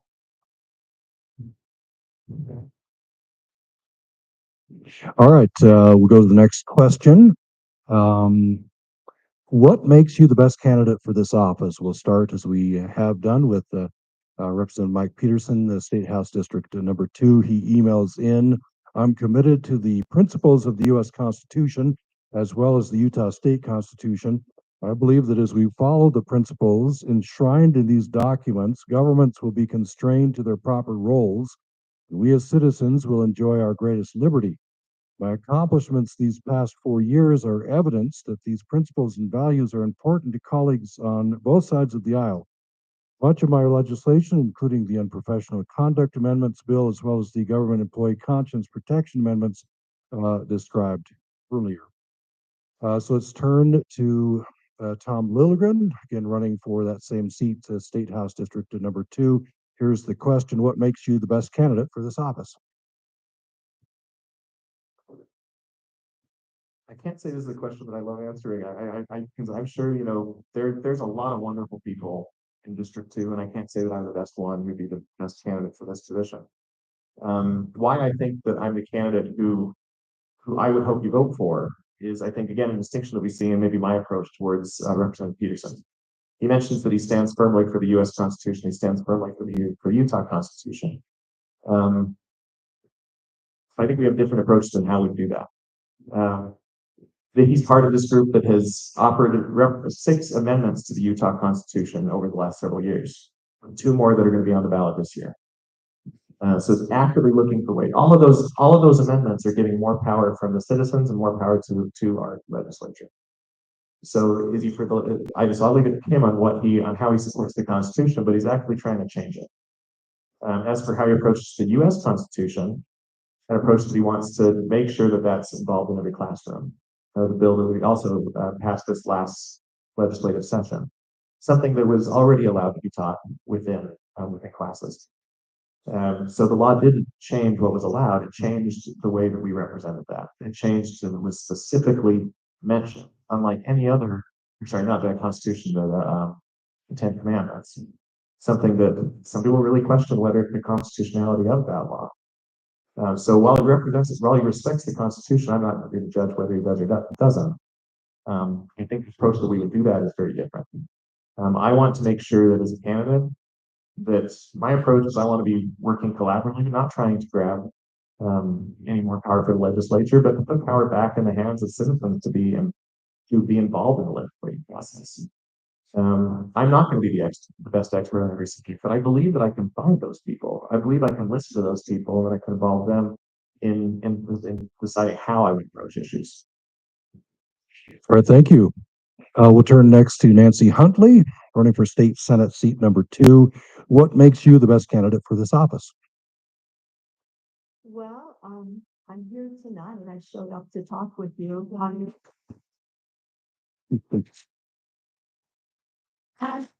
I'm running for office despite being terrified of public speaking and having to stick my name in people's lawns and put my face on the internet. I care. I like people. I'm interested in people. I worked really hard and I would commit to be working hard for you. I will be honest with you. There are no lies on my website. There are no lies. If you ask me a question and I know you think something different than I'll give you an honest answer. I have not voted for a bill that threw out independent redistricting maps and replaced them with gerrymandered maps. I have not voted for a bill that created a large and growing school voucher program with no good evidence that that program is likely to help students, and with a fair amount of worrisome evidence that large voucher programs can be very damaging. So I have a lot of different opinions and different positions from the person I'm running against. I'm sure there are other examples, but maybe that's enough. Okay, thank you. We turn next to Patrick Belmont. A reminder, he's running for State House District number 3. That same question for you. What makes you the best candidate for this office? Well, like Nancy and Tom, I show up and I continually show up. I'm in this community every single day. I knocked 6,000 doors in the last campaign. I'm going to knock another 6,000 this time because I feel like the way back to where we need to be is by building community. I also bring some great expertise that are really desperately needed in our state.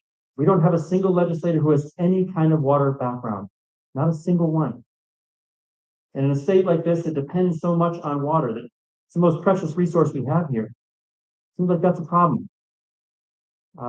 We are losing a lot of our water resources. They're extremely expensive problems to fix. The Great Salt Lake, Utah Lake, we're even seeing algal blooms in Bear Lake now. Those are multi-million to many billion-dollar problems to fix. I'll be the one that's going to bring solutions to fix them. I'm also an energy expert. I'm vice chair of Logan City's Clean Energy Board. And so I've been working a lot with the city to move us in a good direction to find affordable and reliable clean energy that doesn't, scar our lungs. I appreciate that Mike Peterson understands that energy is a really big challenge for the state, but he is dead wrong about the solution. When he says dispatchable energy, he's just talking about fossil fuel, more dirty fossil fuel. Okay.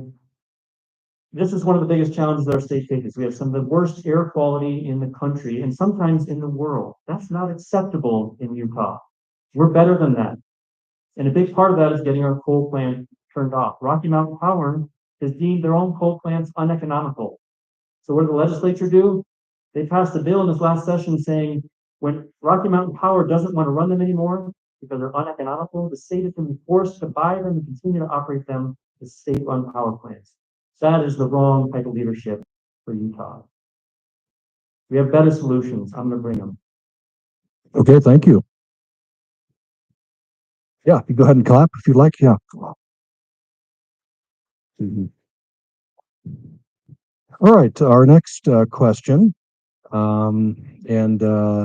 This question, Representative Peterson did not respond to. So we'll start on this one with Tom Lilligren, again, running against Representative Peterson, State House District number 2.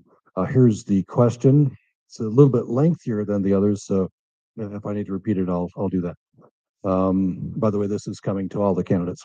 So to Tom Lilligren first. What policies would you support to ensure that each public school district across the state receives adequate and equitable funding, including for students with disabilities?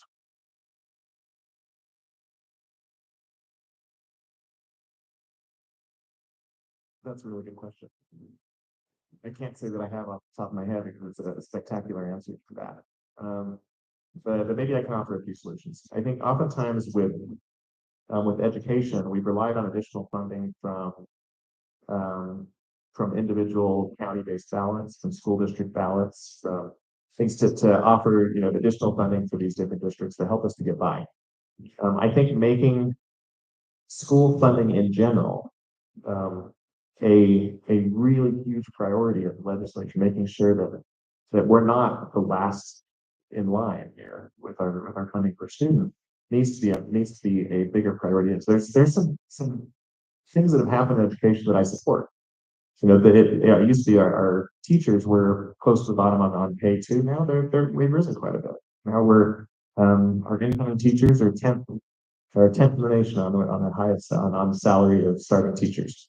Now student teachers in a pilot program are going to be paid more as they're developing new teachers to this field.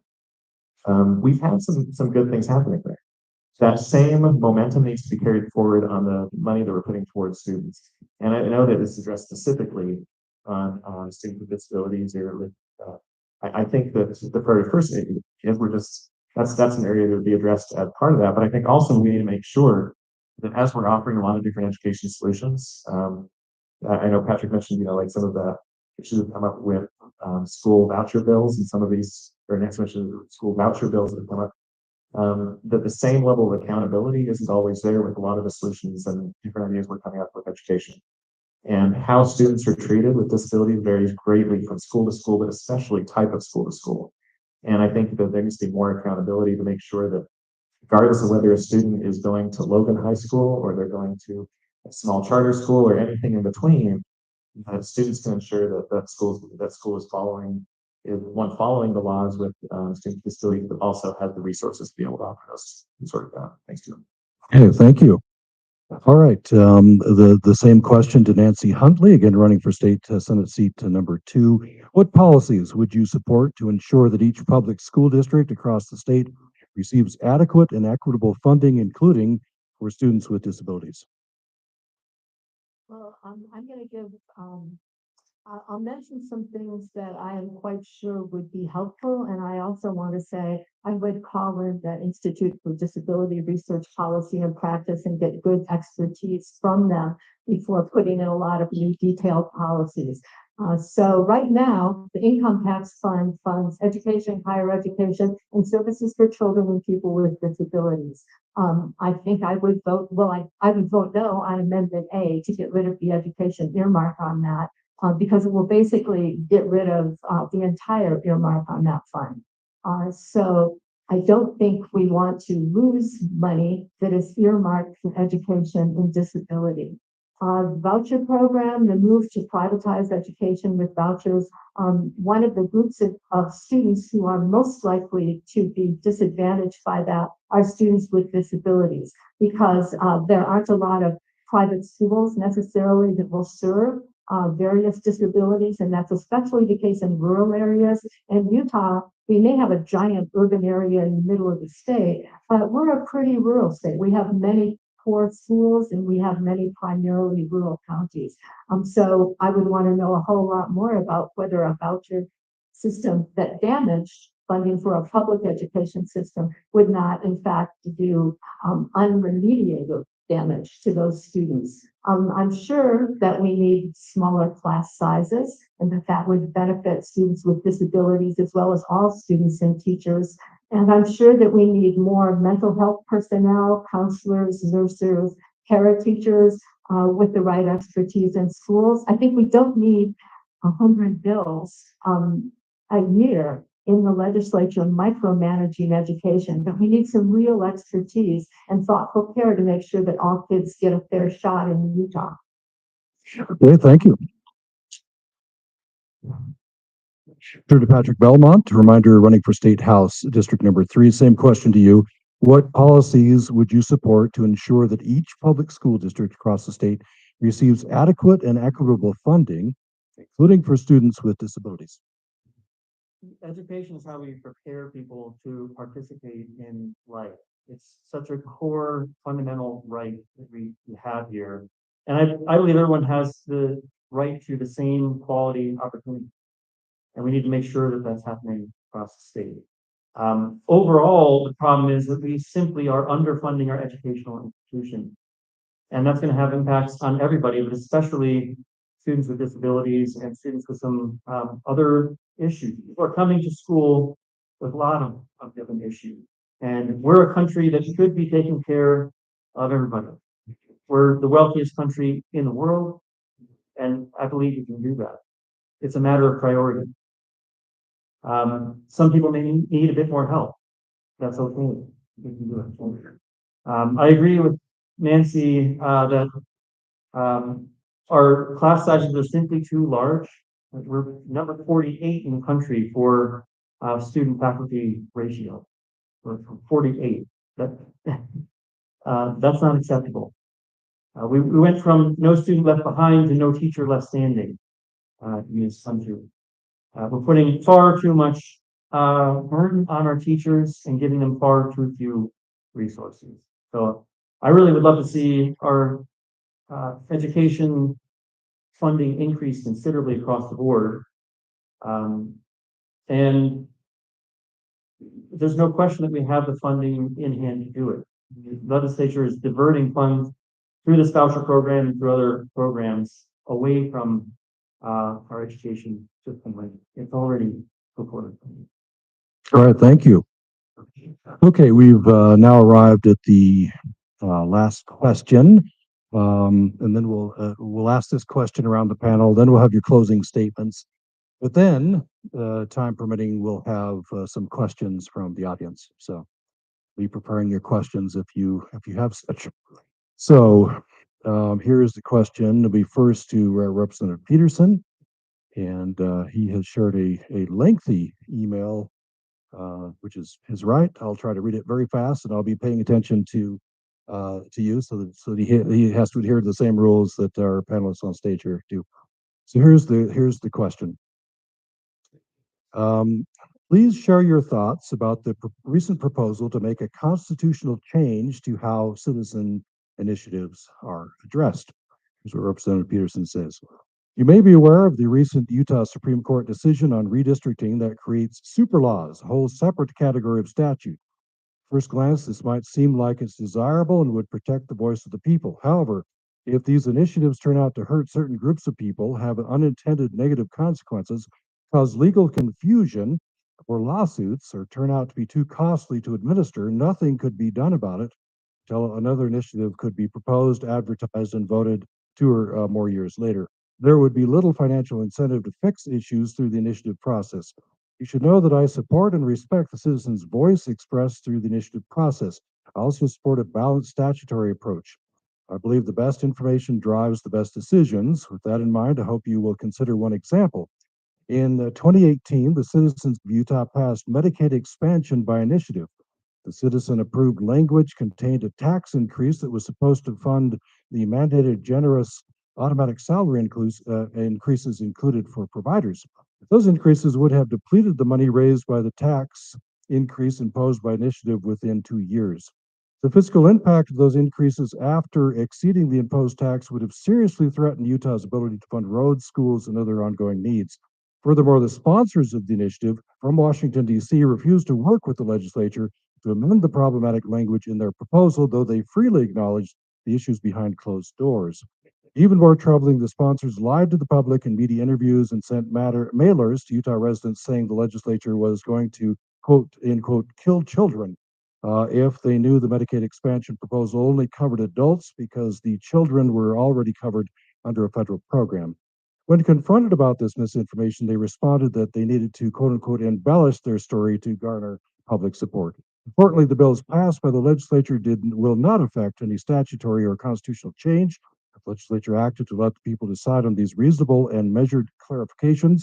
One, to clarify, is that it? That's time. Okay, so we'll leave it there. So you hopefully get the gist of what Representative Peterson is saying. So let's go next to Tom Lilligren. Please share your thoughts about the recent proposal to make a constitutional change to how citizens' initiatives are addressed. I don't think an emergency session was called because of an emergency that happened in 2018. An emergency session was called to address this last week, and it happened because the Utah Supreme Court said that it wasn't okay for the Utah legislature to ignore this initiative that was passed by citizens. It became an emergency because it affected the will of the legislature to be able to continue this gerrymandering process that Patrick mentioned. There are ways to address the issues when there comes to be funding problems, when there's comes to be unintended consequences, like you mentioned with this initiative before. But I absolutely disagree with Representative Peterson on this. I think that it's important, as we've seen multiple times, that the initiatives that were passed by the citizens were passed because of issues that were ignored by the legislature. So for this again, it gets back to this attitude that the legislature knows what's best for our state better than what citizens do. The process to get an initiative on the ballot is a very challenging one. I know they reference other states sometimes where they're having greater problems with this. I think those are valid concerns, but those haven't been regular concerns with this initiative process here in Utah, which was even strengthened, which was made a harder process to get initiatives on the ballot several years ago. So I'm very opposed to processes this went about. And again, this is the example he draws on is saying this is an emergency. It's a problem that happened in 2018 that became an emergency last week because of a specific initiative that had nothing to do with this. In the press release that was released by the legislature on this, it said, I forget the exact wording, but it said this is an amendment to strengthen the citizen initiative, and really in a positive manner. That's not what this does. This takes away the rights of citizens to be able to be involved in that legislative process. Okay, thank you. Let's go next to Nancy Huntley, again running for State Senate number 2. Same question, Deepu. Please share your thoughts about the recent proposal to make a constitutional change to how citizen initiatives are addressed. Yeah, my first thought is that we must vote no. I think, and also I would suggest that you can read the Supreme Court decision, and it's easy to read. It's simple, it's straightforward. There's a really nice opinion piece that was in the Deseret News 2 days ago, I think, by 2 women, one from the Salt Lake area, one from here in Logan, who are members of Mormon Women for Ethical Government.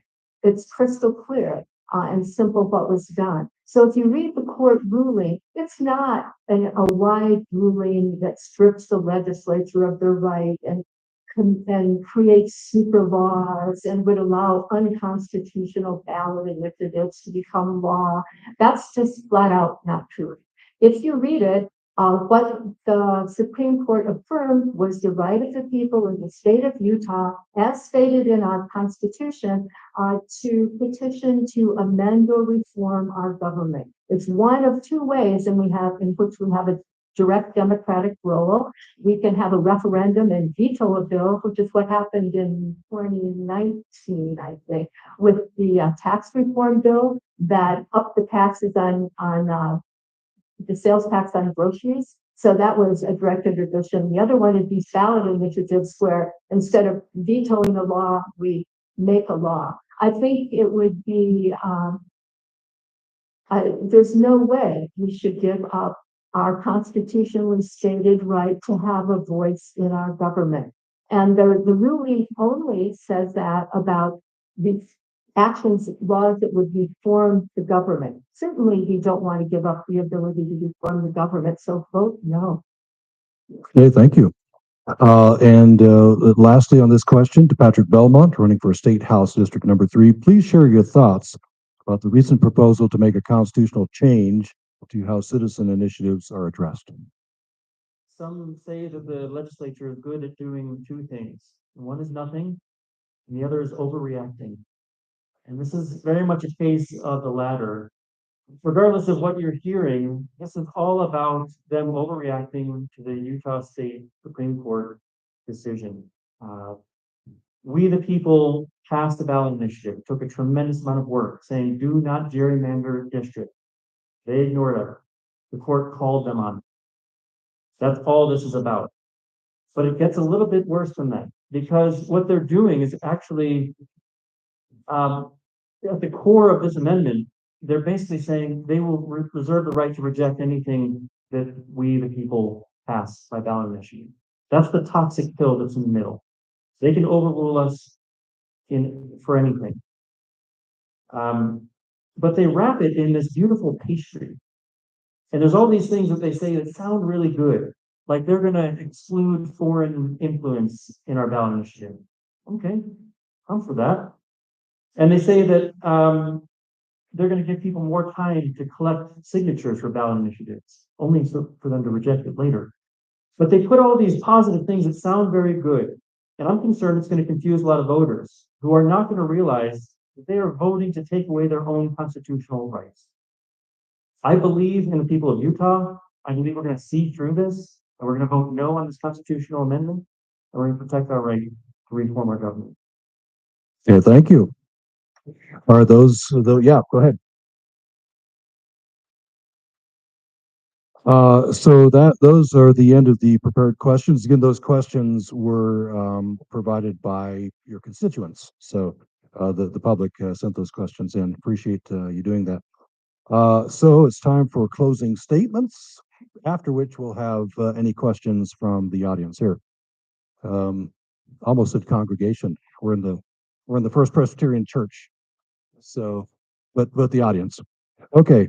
So the first, as always, Representative Mike Peterson, State House District Number 2. Here's his closing statement.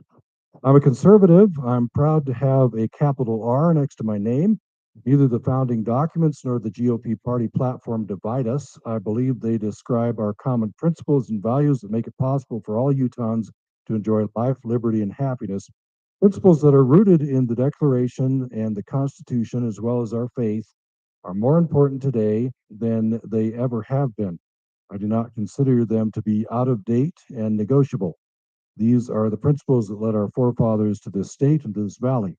Principles that not only allow but encourage individual Utahns and the state to blossom like a rose. That's a concluding statement from Representative Peterson. Let's turn next for a closing statement from Tom Lilligren, who's running against Representative Peterson's State House District Number 2. I appreciate Representative Peterson submitting his responses tonight, and I can't fault someone for spending a day in Disneyland. That sounds pretty nice too. But I hope that there's true some distinctions between the way and especially the biggest distinction between how I would approach government and how Representative Peterson approaches government. He mentioned some specific bills that he mentioned some specific accomplishments he's had. But he's not talking about the process that's gone into so much of what the legislature's done. And whether I agree with things that have been done or whether that I don't, we're having 900 works of legislation that most of us have never had a chance to really see before those are enacted, they're discussed, they're They go into committee, to the floor, and they're passed before most of us are able to really provide much input. That to me is unacceptable. I think to me the difference and why I would hope that you would vote for me is that I can promise a different approach to how I would govern.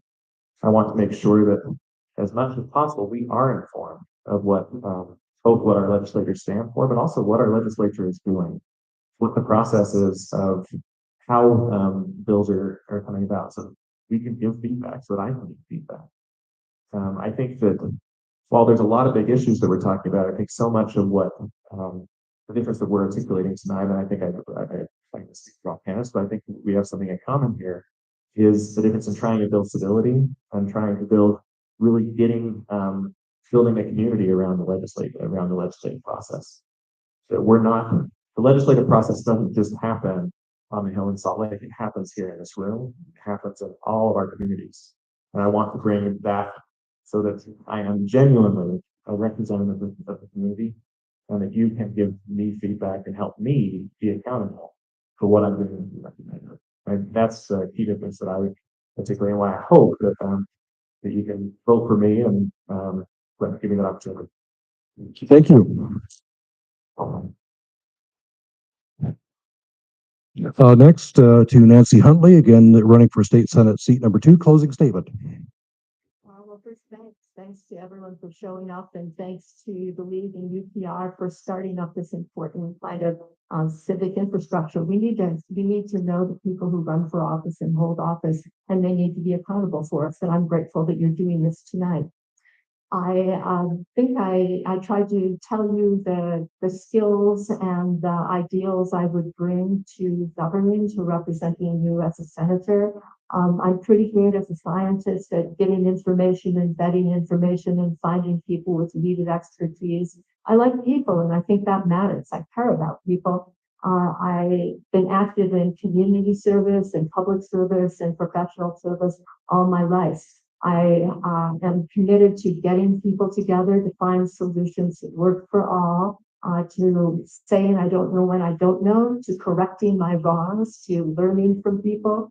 And I think it's time to really renew our governance here in Utah, and I'd like to be part of doing that with you. Okay, thank you. Our final closing statement, Patrick Belmont, running for State House District number 3. Well, I would also really like to thank you all for taking your time out to being here. This is so important.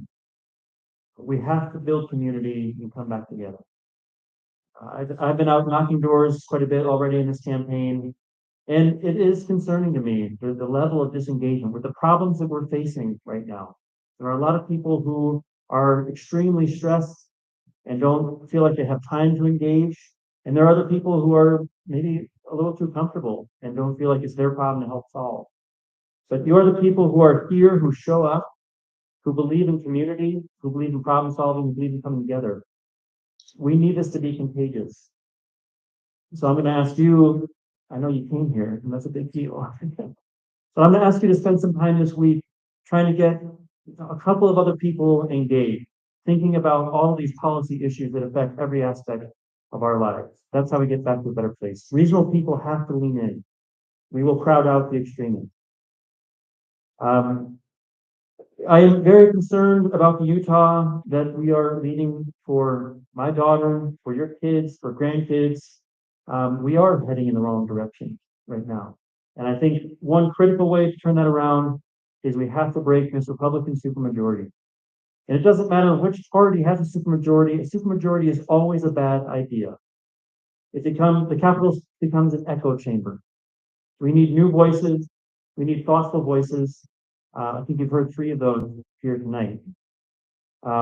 So the last thing I would ask of you is that we're all working with teams of people, but we always need help. And so please do reach out, join our campaigns, and let's build community together. Thank you. Thank you.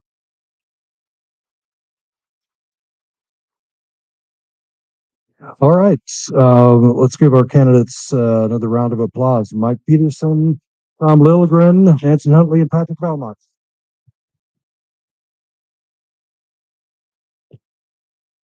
All right, we have a few minutes for questions. We've got one right here.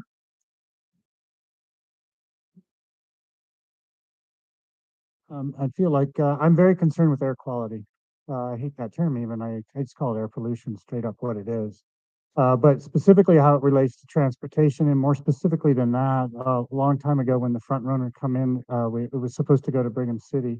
And we don't have a public transportation connection. There's thousands of cars going over Sardine Pass every day.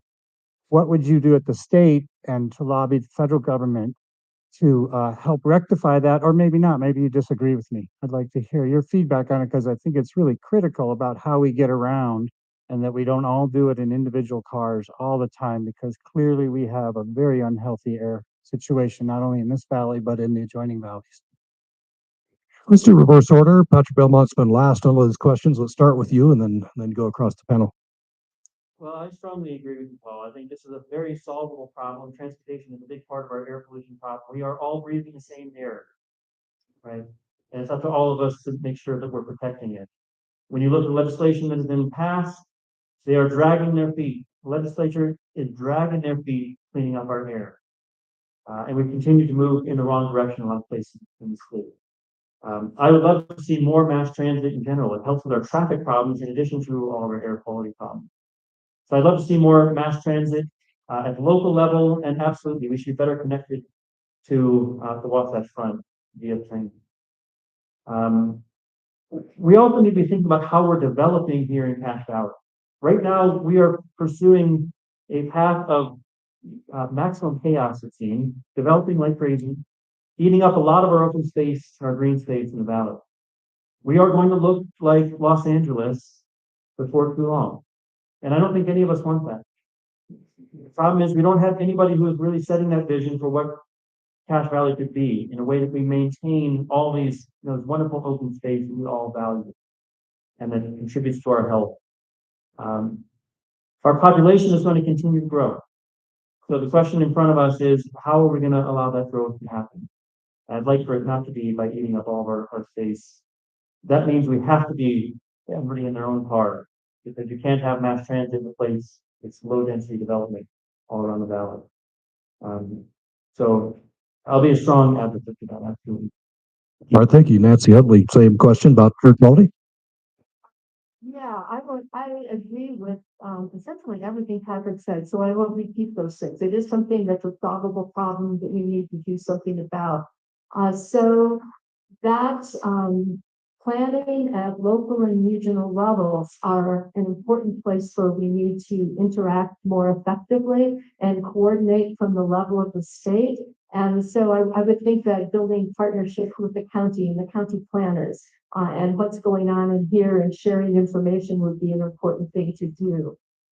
It is very possible that there will be major growing federal investments in different kinds of mass transit. I will also say that most of the solutions to climate change, most of the constructive actions there, the energy transformation also will have very significant effects on our air quality. So the sooner that we act in that way, we accomplish both of those goals at the same time. All right, Tom Lundgren, your thoughts on air quality. I know this is an issue that I feel like is really personal to me. I have family members who deal with medical issues that revolve around who breathe in medical issues, and honestly, it's the biggest question. Like at times, like is this a place that's safe? At times, and that's something really challenging. And I know that this is an issue that a lot of people are going to have the same impact, and we know that it does seriously impact the people. People are dying prematurely because of this issue. I think my approach is really sort of a specific approach to transit and trying to all that. It's kind of a all of the above, with really trying to improve our roads and our we're a large community for not having a lot of roadways that really allow people to get around, and I think that area needs to be improved with our infrastructure now too. So really prioritizing these solutions that are going to increase our air quality. You mentioned tracks is a great example. I remember I lived in Utah for a while, and I remember back when the Olympics came here in 2002, there was great improvements, more so on the Wasatch Front than here. But to transit in that area that have made an impact. And while priority here with the Olympics or with just development in general may not be in Cache Valley, I want to make sure that we're getting our share of those resources and the statewide things like tracks be part of that. But also, yeah, I like that you articulated that. Like, not only do we need to collaborate with counties, with cities, with the state, but with the federal government, make sure that our representatives are really prioritizing our air quality, our environment, and helping us to grow from that from the federal area as well. Okay, thank you. Thank you for that. Other questions? I asked the moderator to disqualify if this wanders too much into elections, since that might be unfair. Gerrymandering. I'm not going to speak to the proposed constitutional amendment, but I want to ask each of you a question. Gerrymandering. First, concede that gerrymandering is inherently a terrible temptation. Remember its name for Elbridge Gerry, one of the greatest Americans who ever lived. So it's hard to be impervious to that temptation. But I do believe there are some moderating things, and one of which is to realize how blessed we are that in our Constitution of the Utah and of the United States, there is no mention of parties, which, as we all acknowledge, if we think about it, are the root of the temptation, forever irresistible temptation, to gerrymandering. What do you propose in the Senate or in the House by way of adopting your own rules? Both houses have power to adopt their own rules. And what do you propose by way of constitutional amendment to departyize, in reality, our politics? Because in reality, politics drive.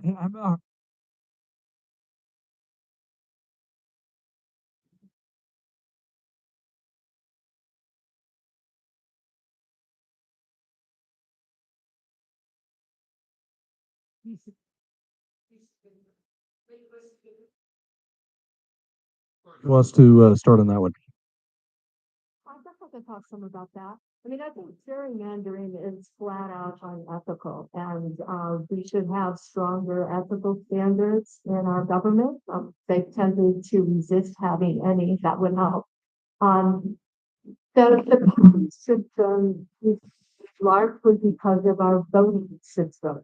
So if we change our, what do we call it? First past the post, winner takes all, whether you have a majority or not, which predisposes to having two parties only. Because if you have a third, it's much harder to manipulate elections or participate who wins or gerrymander. But Utah has been very resistant to entertaining other voting systems. So you can't just make parties go away. You know, they come around and they are fluid. The Republican Party has not always held the same ideas it has now, nor has the Democratic. We've had a two-party system for a long time without the parties being so polar. And if you're a member of one, you're expected to have a certain full suite of positions, and it's assumed that the opposite ones will be elsewhere. My opinion at the moment is that there's one party that is very strongly that way in sort of party line loyalism, and there's one party that's much more pluralistic. So I guess I don't see that the party system is the problem. I think our voting system predisposes to two parties, and we should not allow ourselves to be manipulated into having party warfare. We should insist on compromise being a reasonable value, and on commitment to working together and having a real government that we believe in and we care about. I don't know if that answers your question or not.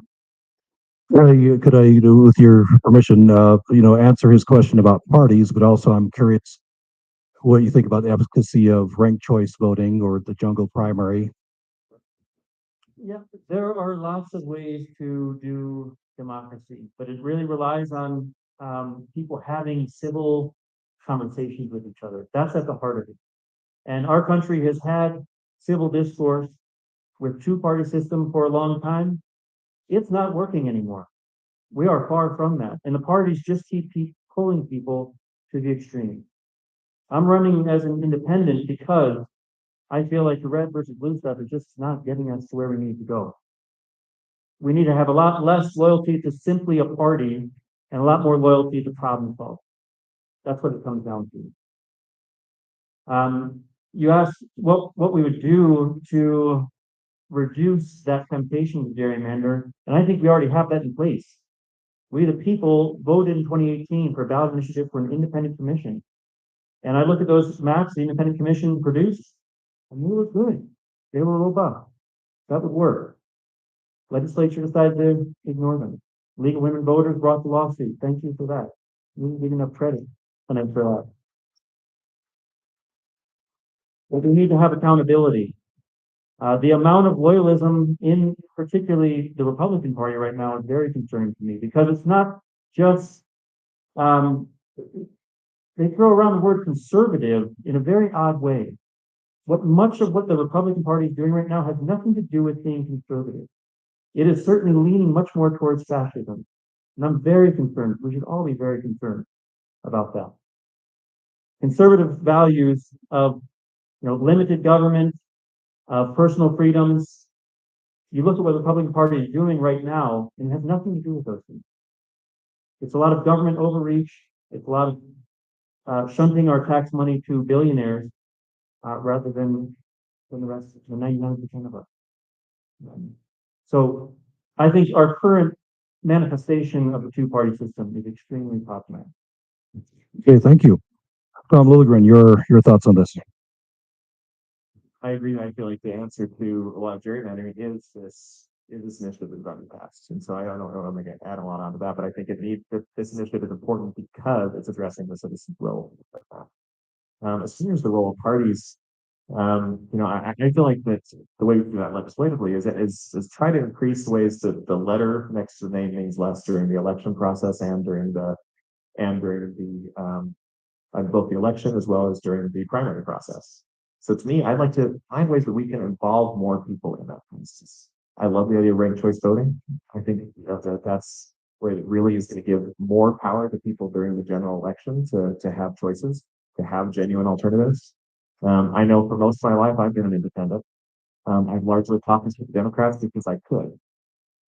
I'm able to caucus with the Democrats. At no point would I have been able to caucus with the Republicans because you have to be declared of that. I think that automatically means that there's a very small group, I should say small, but there's a defined group on who can participate in deciding who's going to be the candidate for most of the offices in the state.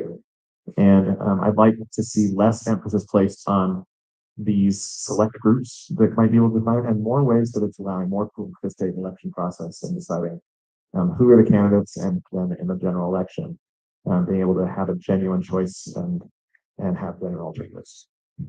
Okay, thank you. One more question. So in the back here, this will be our last question. So as I understand it, none of you are running under the predominant party, which is the Republican Party. What would you say to someone who doesn't want to participate or does participate because they think the outcome is an inevitability because you don't belong to the predominant party? All right, who wants to take the first crack at this? If you don't vote, if you don't participate, then that happens passively by people dropping out of the system. There is no change. So we're all sitting up here. I think I've listened to all three of us say, we're here to work for you. We want to see change. We'll listen to you. We're not only interested in listening to a single party, we're interested in working together. We're interested in being a real community and having a government that we're proud of and that we're vested in and that's ours. And that does the kind of things we can't do as individuals because we ask it to and we help it. So I don't think there's an argument for dropping out. That keeps the argument you pose keeps many people from running for office. Probably all of us have been told that we are crazy to do this and it's a waste of time. One of the first mayors I met with told me there really weren't any Democrats here and I should run as a Republican. So we can't just accept that things aren't great and so we'll drop out. The world never gets better if you don't care and you don't try, right? So we're here. If you want to vote for someone else, vote for us and maybe we'll win. Yeah, it's a good question, Keegan, because I hear this at the door a lot. There are a lot of people who just say, well, of course the Republicans can win. I came pretty close to being elected last time, 2 years ago. And I've got a lot more momentum. Most people around the state are looking at this as the number one most flippable seat in the state. But I just agree with Nancy that if the other alternative is to just go throw our hands up and all go get ice cream, that's not going to get our problem solved. We have to lean in. And we have to expand the tent. We have to bring more people together and build community. I think that's the way we get around that. This Republican supermajority is going to be broken. The things they're doing right now are so egregious. They're impacting so many people. It's going to be broken. It's a matter of whether we bring people together and make it happen in this election, or whether we have to wait till the next election. You can see how much damage is done in another 2 years. But it's going to happen. I think it's a good question and certainly I think as candidate I've asked myself a lot. I appreciate Representative Peterson for answering these questions tonight via email. And I say that him answering those questions via email is a big part of why I think it's a political candidate to be running. The reason why, a large reason, I guess, why these events, a chance where we hear alternative viewpoints, I think elections in general are the way that we're holding our candidates accountable. And so even having to account for how it is the Representative Peterson's priorities are, how it is that his record reflects why you should vote for him. That part of accountability, I think, is an essential part of our democracy. And if we don't have candidates that are running, if there's not names on the ballot, if there's not alternatives, and that's not happening, then that decision is coming down to who shows up for caucus night halfway before the election. So that to me is an important part as well. But I think also the building the momentum to have that change, when we're having a genuine civic discourse for in the legislature instead of a supermajority, isn't going to come overnight. I think it takes building a few more people voting for alternative candidates this time around. A few more people thinking about it next time around. That maybe by our voice, maybe by my voice on this, that more people are thinking about voting for an amendment that I strongly disagree with. So I think by even just having more alternatives, by being able to voice why it is what that alternative is, then hopefully we're encouraging more people to be considering change and moving in the direction of having a government that has more viewpoints, and we can have that discourse. Okay, thank you. Yes, you want to add something? Okay. Well, 2 minutes. So I used to do a lot of work with science advisory boards where there were these big interdisciplinary groups that would be asked to look into an issue and report out on the state of the science. And there were contentious policy decisions to be made, and that science was one of the things that went into them. And when I first did that, I remember we would write these reports, and they were hard work. We worked on them for a long time. We report out, we turn them in, and sort of nothing would happen. And people would become very impatient and say, whoa, we wasted our time, you're not listening to it.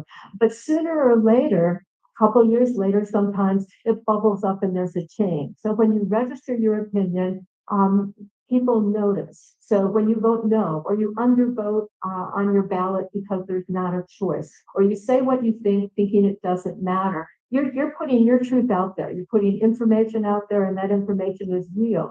And people can't say, well, we don't know.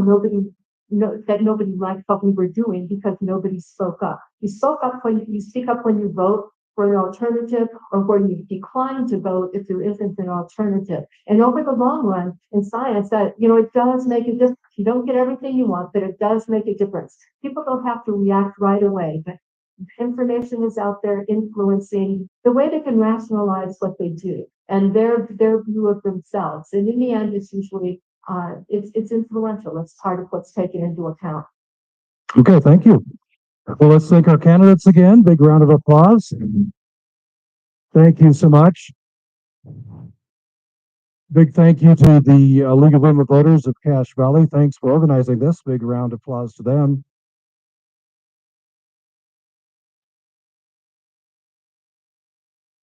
Though it seems a little self-serving, so not for me, but for the rest of the people at Utah Public Radio, big hand for them. If you're...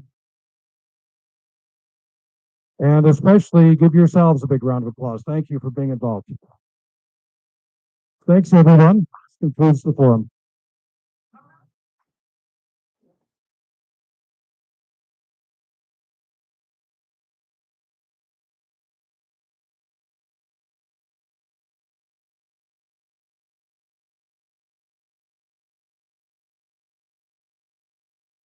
Thank you all for coming. Before you leave, definitely stop by UPR's table. You can sign up for their listserv or donate to support some of the amazing work they're doing, such as the Great Salt Lake Collaborative, which if you don't know anything about it, they're doing really great research around Great Salt Lake.